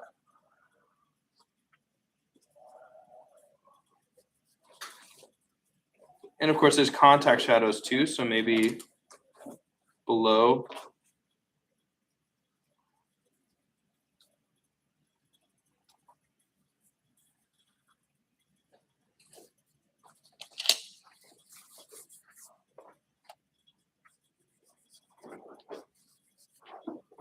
And of course, just casting that shadow onto that eye, top part of the pupil. So I always make that darker. There's usually, well, the light's coming over here, so I'll probably have a bit of reflective light on the left side of the pupil there. Because the eye, actually, the iris of the eye kind of goes out a little bit.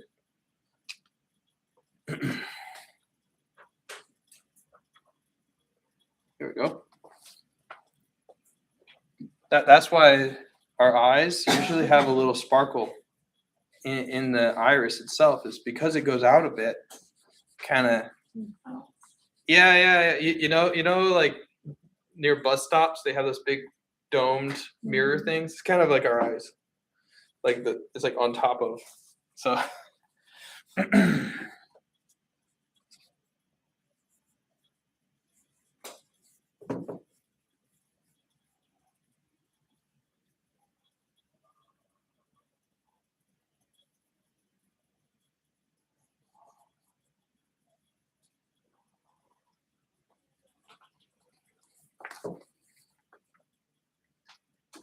I feel like his eyes are too big, but maybe once I add more shadows in there.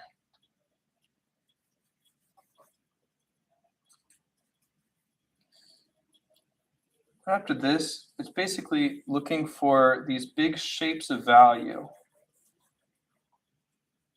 And, I mean, sometimes artists will just kind of start off with this kind of ground. So some artists will use like a tan background or a beige background, kind of have that middle tone, and then they can add in those highlights. But since we don't have that, I'll kind of make it myself because I'm working on white. So I can kind of get this really light ground here. That way, if there's any highlights or anything bright in there, I can really make it stand out. Really, really lightly. That's pretty good. There's different things you can smudge with. I usually end up using my fingers, but I'll get a big job.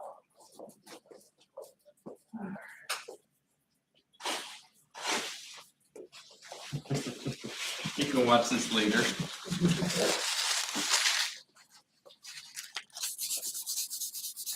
Even it out a bit.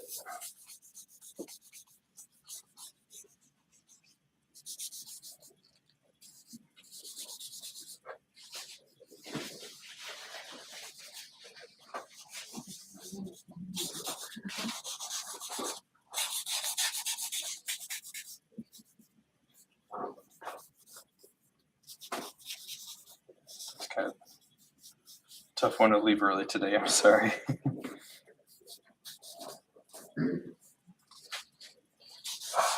It's important also to step away as you're working. This is something that I'm having a hard time with because I got a big table in my way. But to be able to step away and look at it from a distance. Oh boy. Okay, let's fix it up.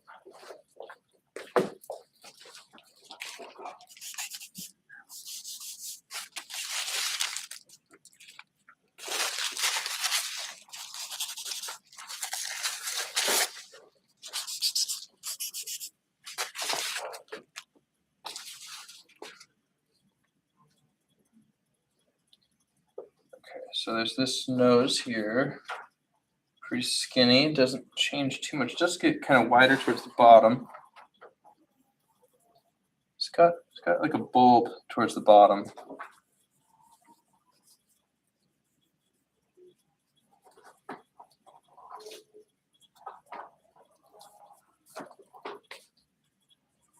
This is killing my back.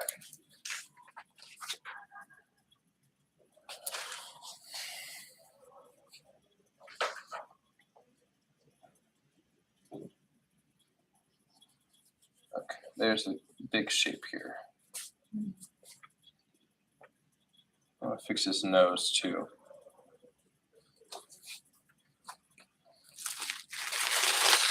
So, this is better, I think. So for the nose kind of, you got that contact spot where it kind of makes a line. It's like one of the few parts of the face where it does kind of make a line.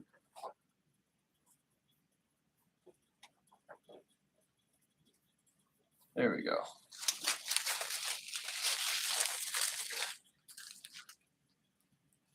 You can kind of find that angle. Everyone's kind of got a different nose, but the nose shapes you got usually, sorry if you're looking at that. The nose shapes, usually you got that angle, you got the bulb, And then you have the nostril in here.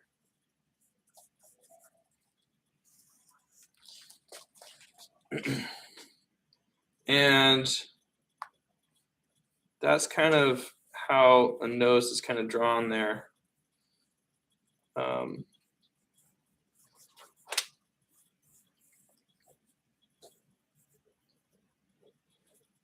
Is that these nostrils here,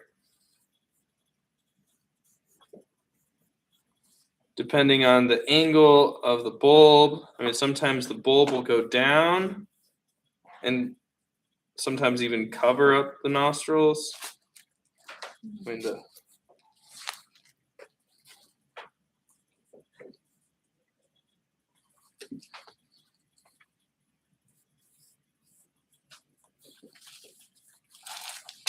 sometimes they'll go really high up.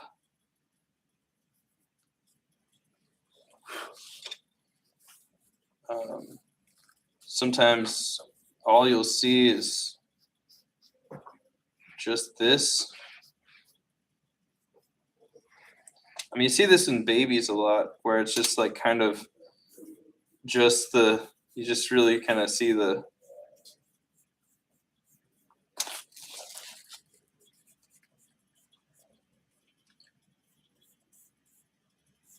there we go. And then this kind of leads down into the, was it philtrum? What is it? Septum? No, below the septum. Part of your lip. Kind of goes down. Huh? The frenulum? Yeah. You guys are good. We got some nurses in the house, so it's good. So I'll kind of put that. There it goes. There's the nostril. And the nostril is like one of the darkest spots in the face.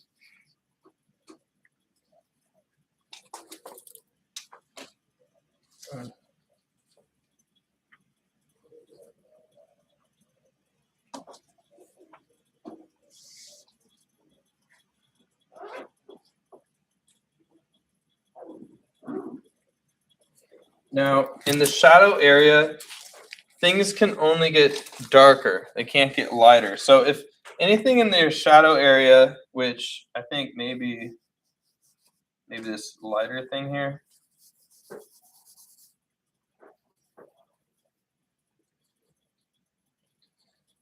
This shadow area here can only get darker. So you can't erase away and try to get it lighter like this side. That's where you're going to have issues. You can only get darker. So, you know, look for spots. Like I can get this darker here because I know it's going to be kind of opposing the light.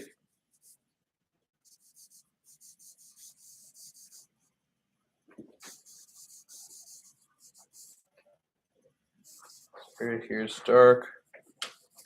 This is dark. This is shadow here.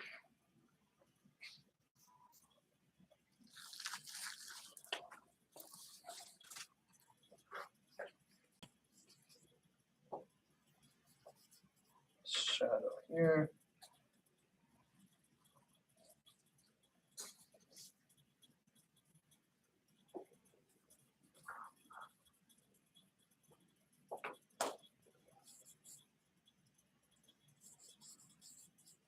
And the shadows will give your face more form, especially on these corners here. It's going to be farthest away from the light. Just remember those shapes. You're trying to get shapes of shadows, not lines of shadows, shapes. Everything's got a shape.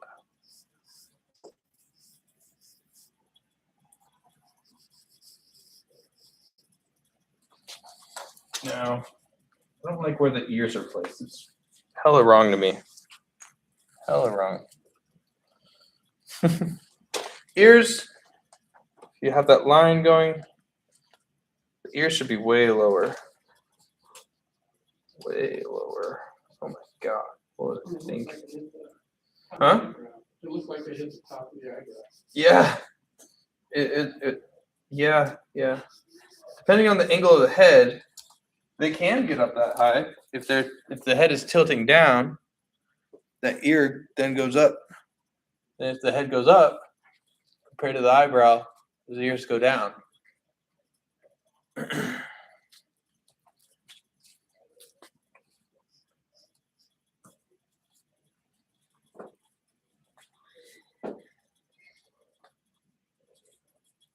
Yeah, a lot of artists will not even worry about eyebrows. They won't worry about hair. They won't worry about beards. All they'll do is draw the face, and then they'll add in all those additional things.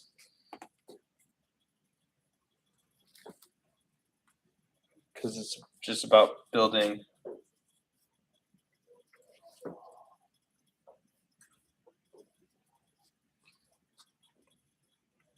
Okay, so as far as ears go, kind of go out like megaphones in a way. Because you got that kind of center part here, and then you're usually tilted. So I can maybe get a whole different angle going on with that ear.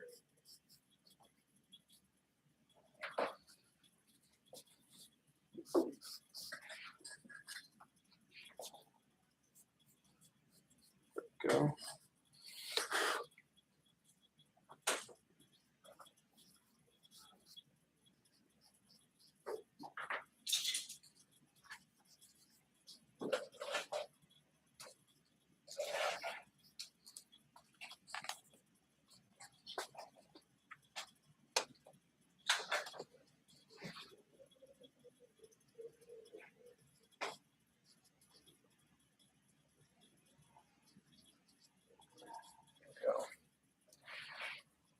So each part of the face could be a whole page. You could have a whole page of noses, different angles, just focusing on the nose. Have a whole page of ears, just focusing on the ears, and different kinds of ears. And then you could also get in the whole abstractification of it all, which is a whole other art. But it's cool to see how artists simplify noses, or simplify eyes, or simplify mouths or ears, doesn't matter.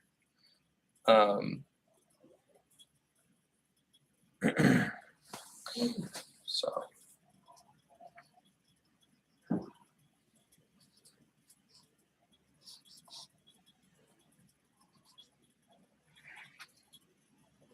okay, now I'm comparing things. It looks like his ears should be much bigger. It should go all the way down to the nose. Gosh, that's the issue with drawing like with this angle.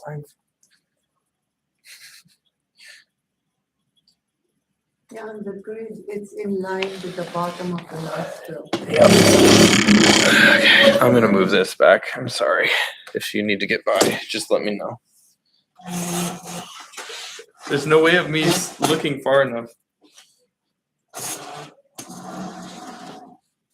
Okay, that's better. Oh my gosh, way better. Oh jeez, that's it's so important. I mean, this is if this doesn't teach you anything, I don't know what does. Yeah, that ear is massive. It goes all the way down to the nose. Up to the nostril. Mm-hmm.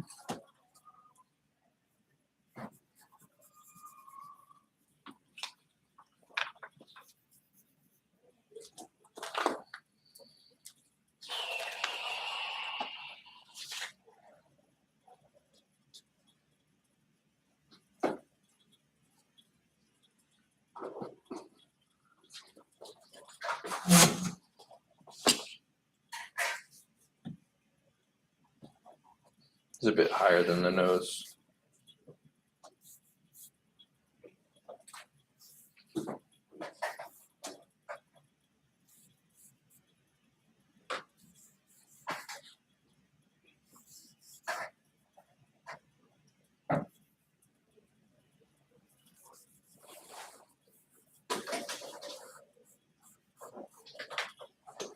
That's so much better. I was really contorting myself drawing with this.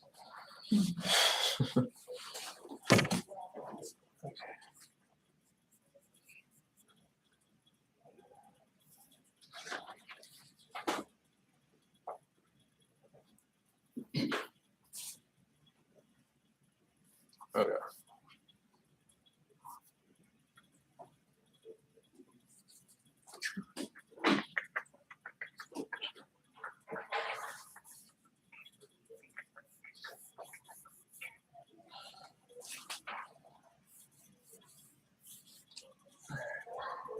Let you guys work on this for like another 10 minutes and then we'll do another one.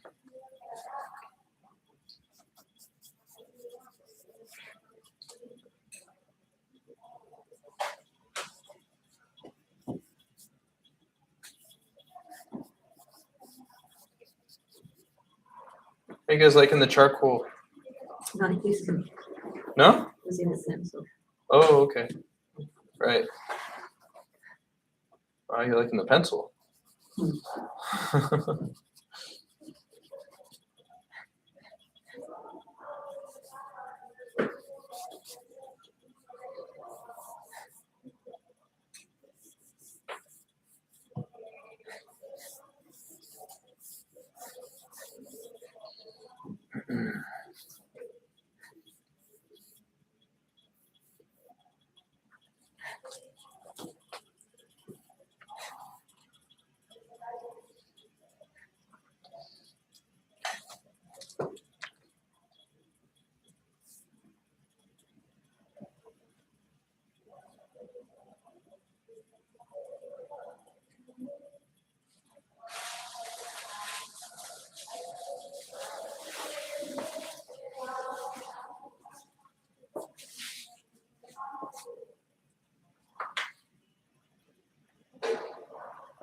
Just gonna add some little highlights in here now.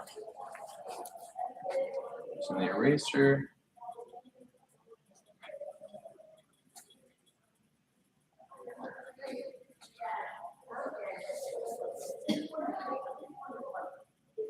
And then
it's interesting when you're drawing faces like this. It's just kind of like it's like you work on it, you add a little thing, you pull something out, you create more light, you push, you stretch something out. Like he's got a bigger chin than this. He kind of make some adjustments and then just kind of appears. Like you'd just be like, oh, there's the likeness. You know, working like this.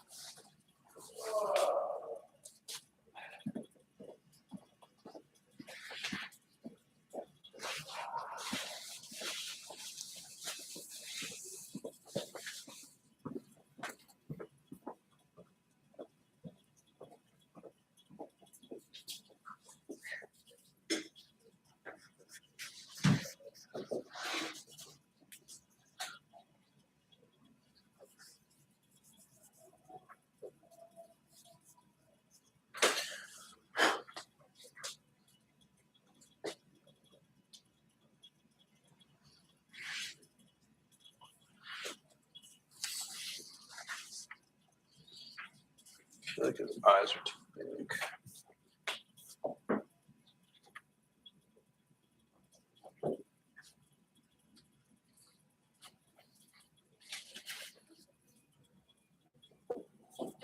And pupils are too big.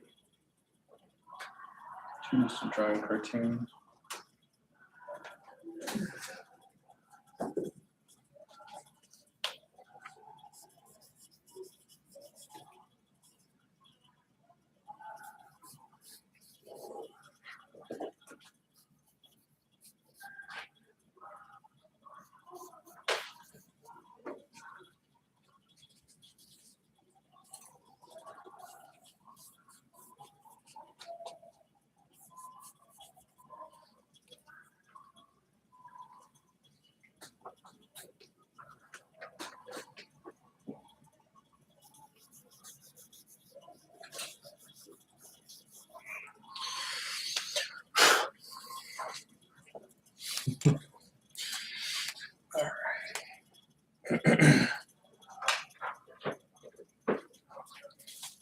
So let's just go like 5 more minutes and I'll pull up a new picture if you want to stick around. And then I'll just kind of let you guys work on your own pieces.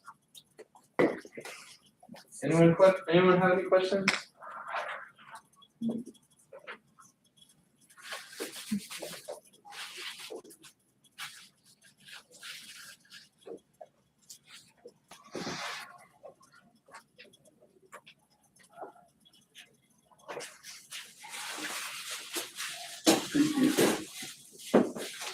Thank you, Sandy.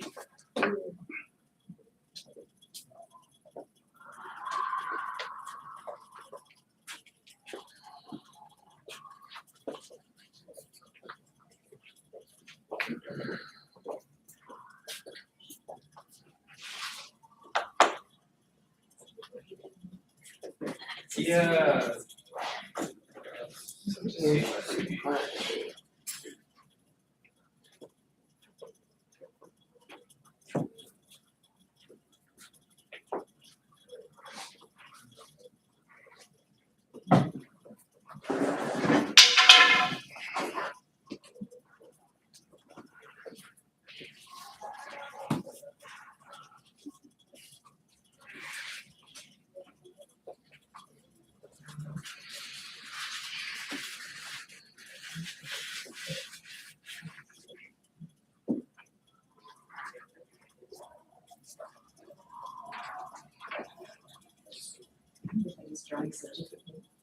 Yeah, no, it's cool. Yeah. Mine,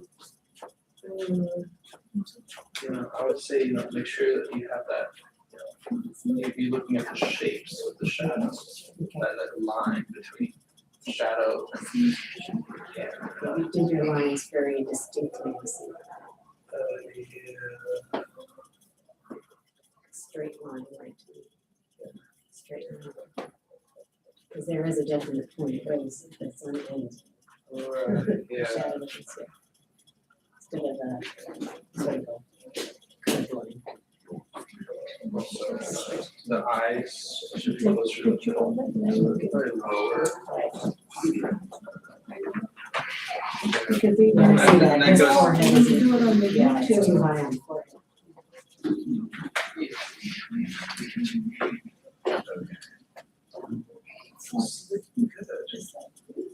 It's looking good. The eyes are closer together.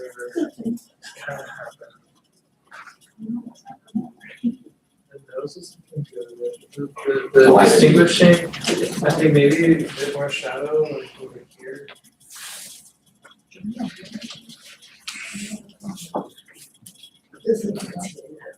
Yeah. And then, where the light's coming from, there's, And remember, don't just do lines, do shapes. Do the shapes. See your eyes. All right, take it easy, Bruce. Okay. Yeah.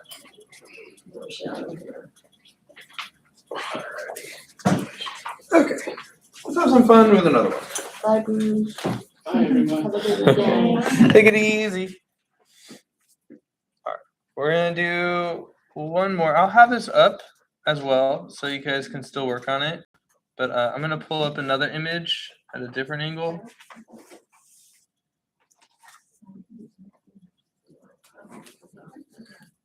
Okie dokie. Oh, here. This is pretty good. I like this. Here, we'll do this 3/4 angle. Wait a second. Is this digital? No, I don't think so.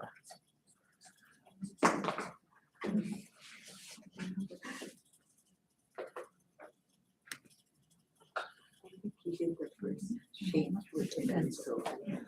He switched. All right, cool. I'm gonna go do this guy. I like his head shape. And this is a 3/4 view.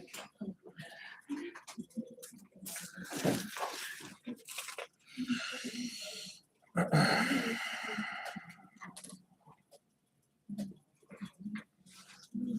right.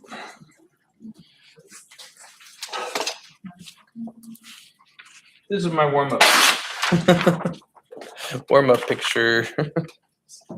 I'm just like, I don't like it.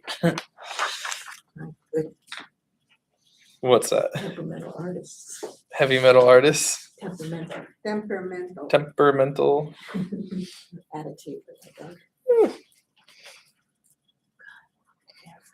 I think. I think next week we're going to be painting eggs, spheres. So we're going to be painting egg people.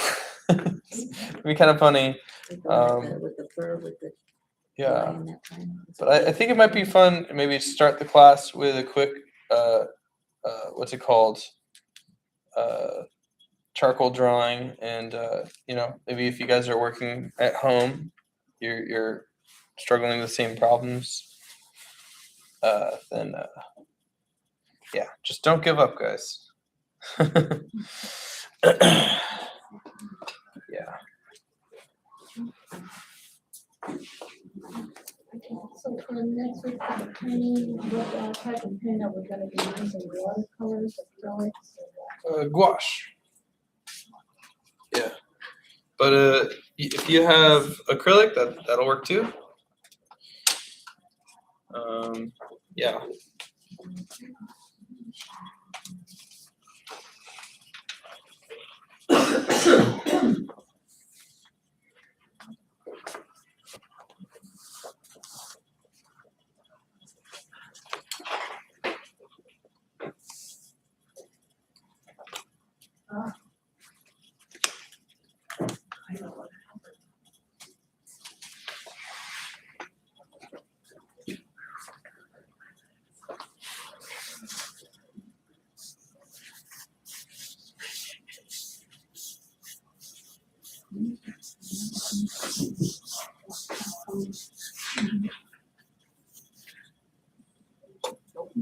So working a bit quicker, things go smoother for me.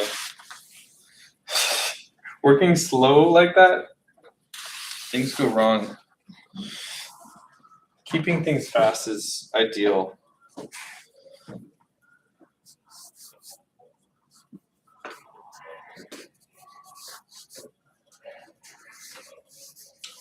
Another powerful tool to use when you're drawing your next one is squinting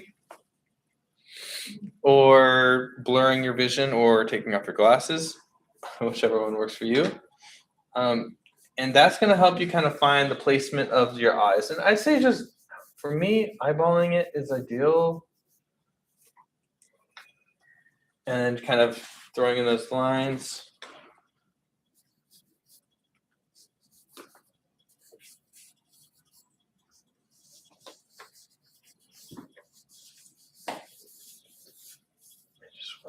Just want to go fast.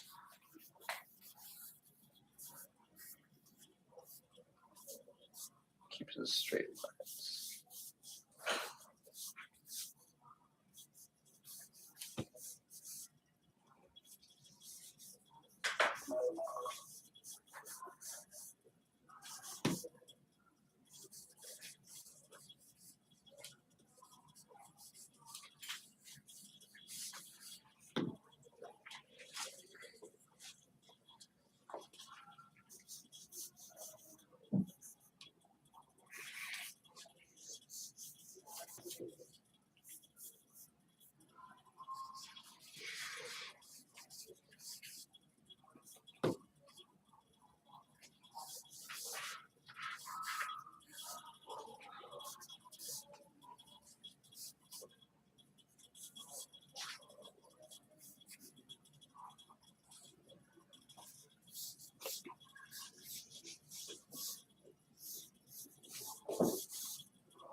That's so quick.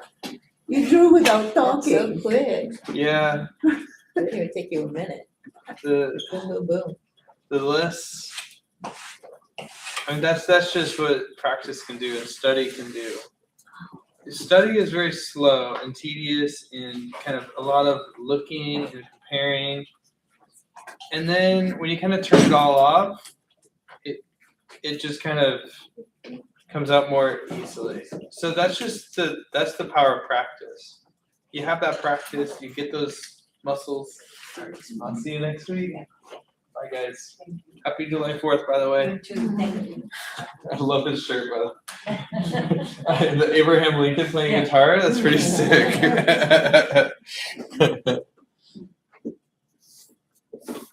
And you can see here, I'm really just paying attention. I'm like nothing but straight lines. And I'm cutting corners as much as I can. It's a lot of the same stuff. And I'm making mistakes here and there, but I'm adjusting them. I just kind of go for the mistakes and just these big bold lines and angles. It's the best way to go. The big bold, who cares, line, and then make that adjustment afterwards. Okay. Take it easy, guys.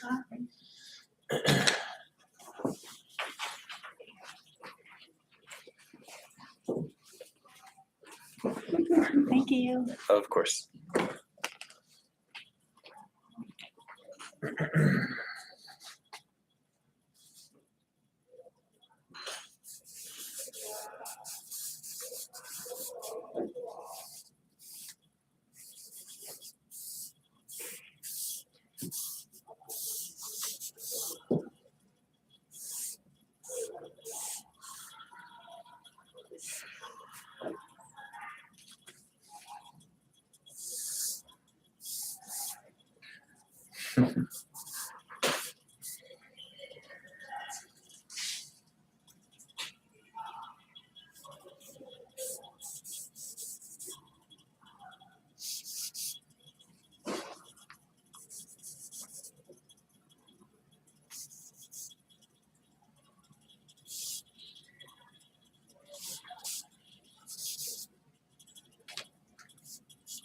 Now, you see that white on his face? That's all reflective light. Basically, with reflective light, with charcoal, I'm just going to kind of wait till the very last minute and then erase that big shape away.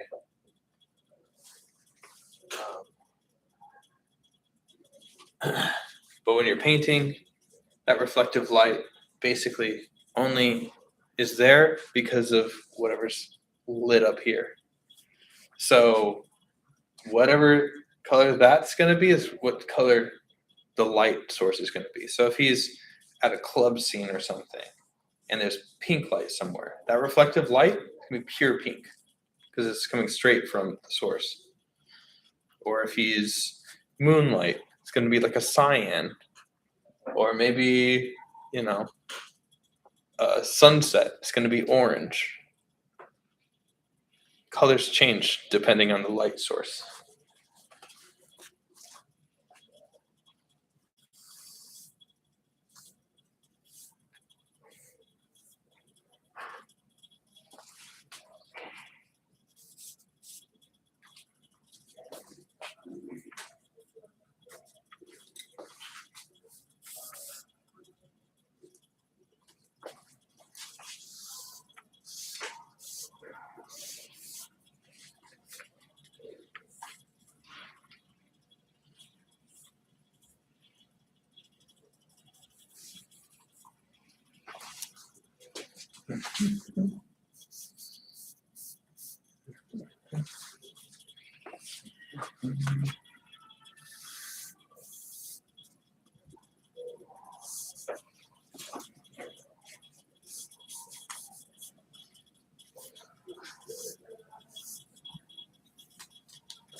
The light is so confused. Hmm? The light.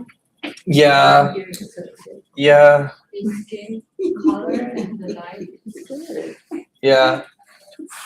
Well, I just went ahead and kind of toned the whole Oh, like face down, and then I kind of started paying attention to kind of the He looks more like really African. yeah. Yeah.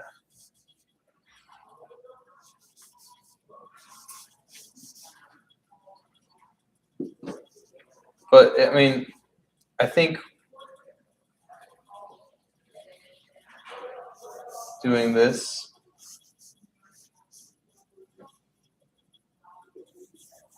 I mean, you know, get that mid-tone down, get those dark shadows down. Where you see those dark shadows, you know, jawline, chin.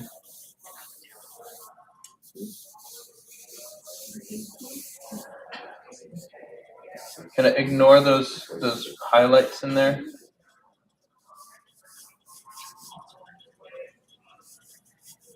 Then you can get those highlights in later.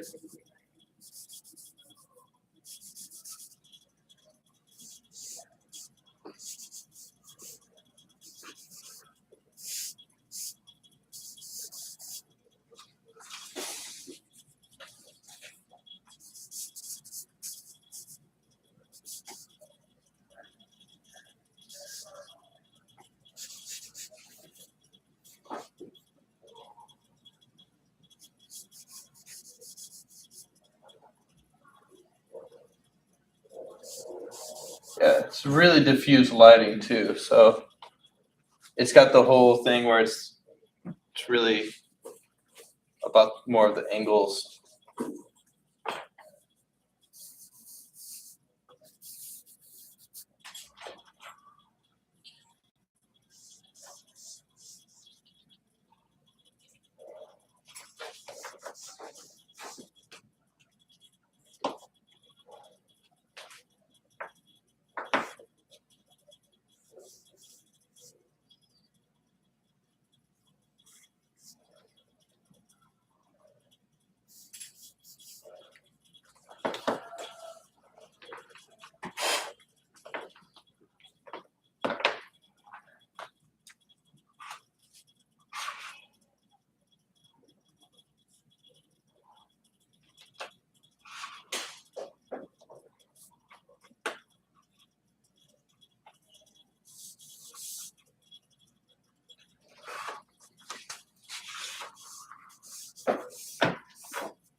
Yeah.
All right.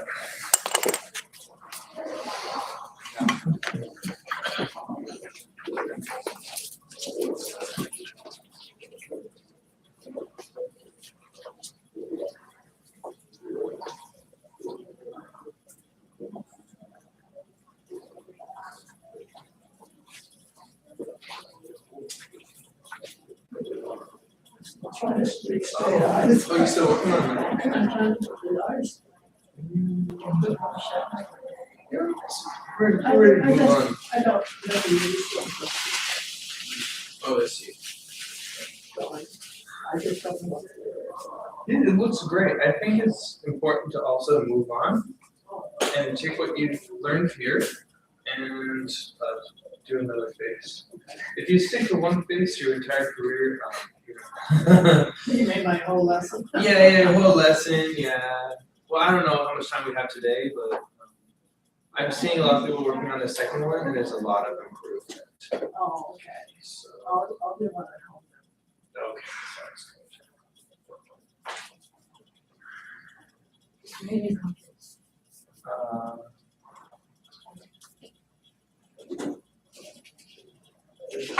look good.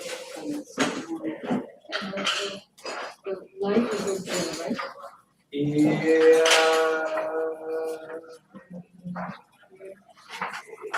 Yeah, I can't tell. I feel like it's like from the camera, it's like back to the left. Or maybe it's more like dim light. And reflection. Yeah. I mean, it's definitely darker bottom left, bottom right. So it might be two lights versus here.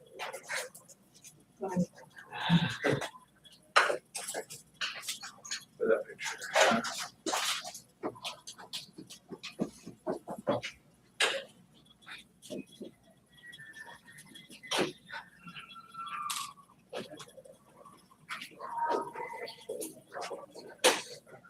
So, two things to avoid when drawing is outlining the eyes there. Oh, okay. Because when you think about lines, think about, what are those moments that, you got a shadow. And with the light going down over the top line is pretty good. There's usually a shadow there. But the lower line, you don't usually see because the light kind of reflects, especially to the guy to the right. Yes. So, you want to kind of think about that. Yeah, I see We're what focusing a lot on line, not so much shape. So when you see shadows going on there, look at the shadow shape here. Kind of outline yourself a shape. If there was a shadow in there. Shape is Yeah. And the same with the nose, there's a line there, but why do you see that line? Because there's a difference in value, right? Yes, right. Yeah. So you're doing a great job getting the overall value shape down. Yeah, I think I know. And I think this is like a good ground level, tone, because they're toning it. Yeah. And I want to find that second layer, where's that darker shadow, and finding the shapes of that darker shadow. So you can see it, especially above those eyes, because it's got that large brow ridge. Yes. And so that's going to be darker. So that whole area, just Yeah, I see one how thing it at a is. time. Yeah. Thank you. I see it here. Yeah. It's just not so defined. But yeah, it's getting there. You're at work. You're working on it. Of course. Yeah, we'll do a little charcoal next week. If you guys want to start cleaning up, you totally can. But we got another 20 minutes of class. Charcoal next week, you said? A little bit, but we will be doing painting. Maybe? Painting, yeah. Charcoal to warm up, painting. For yeah. Oh, I can see it much better. Oh, look at that one. Yeah. I Feel free to take a picture if you want. I mean, all the references on. No, it's a decision. I should have said that. Yeah, we got. I think we have a few spots up front, so Yeah. definitely. If you're working from this reference, then yeah, or at least bring a laptop or computer or something. Here's what I did. Okay. Oh, look at that. That's an oil one. Oil is easy. Ah. That's awesome. You gridded that, or did you grit that, or just Oh, no, looked and made it cool? yeah. I was 30 years ago. I haven't paid. I'm just trying to get.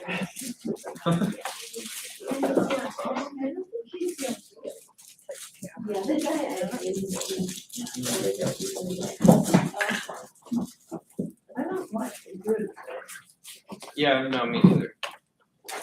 Me neither. That's what's been helping me.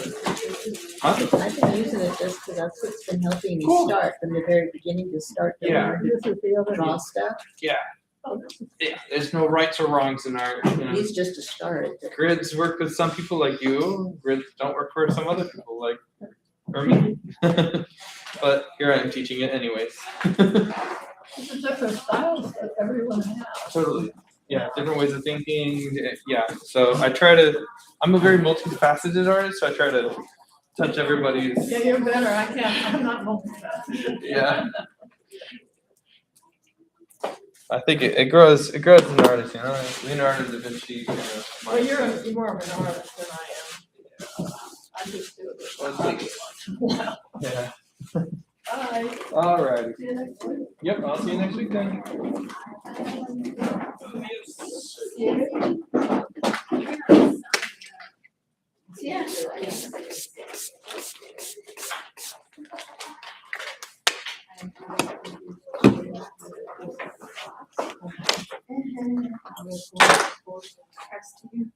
Oh, really?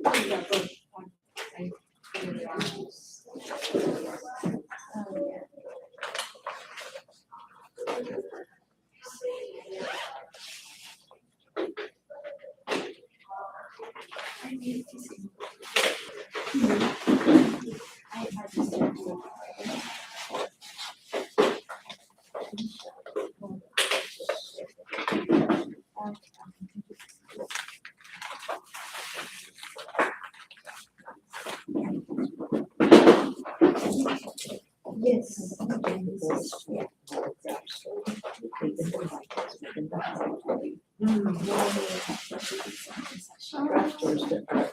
of them are closed down now. We used to look at them. Joanne, Yeah, this that's is such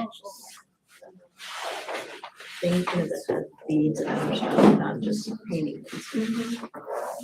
all my folks have a lot of variety.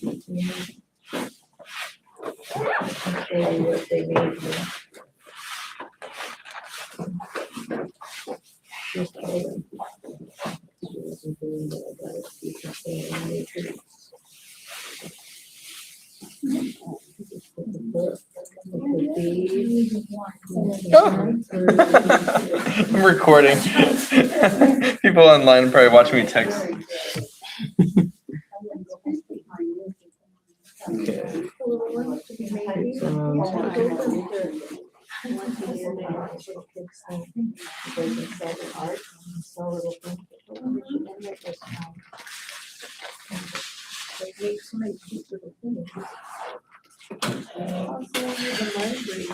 One good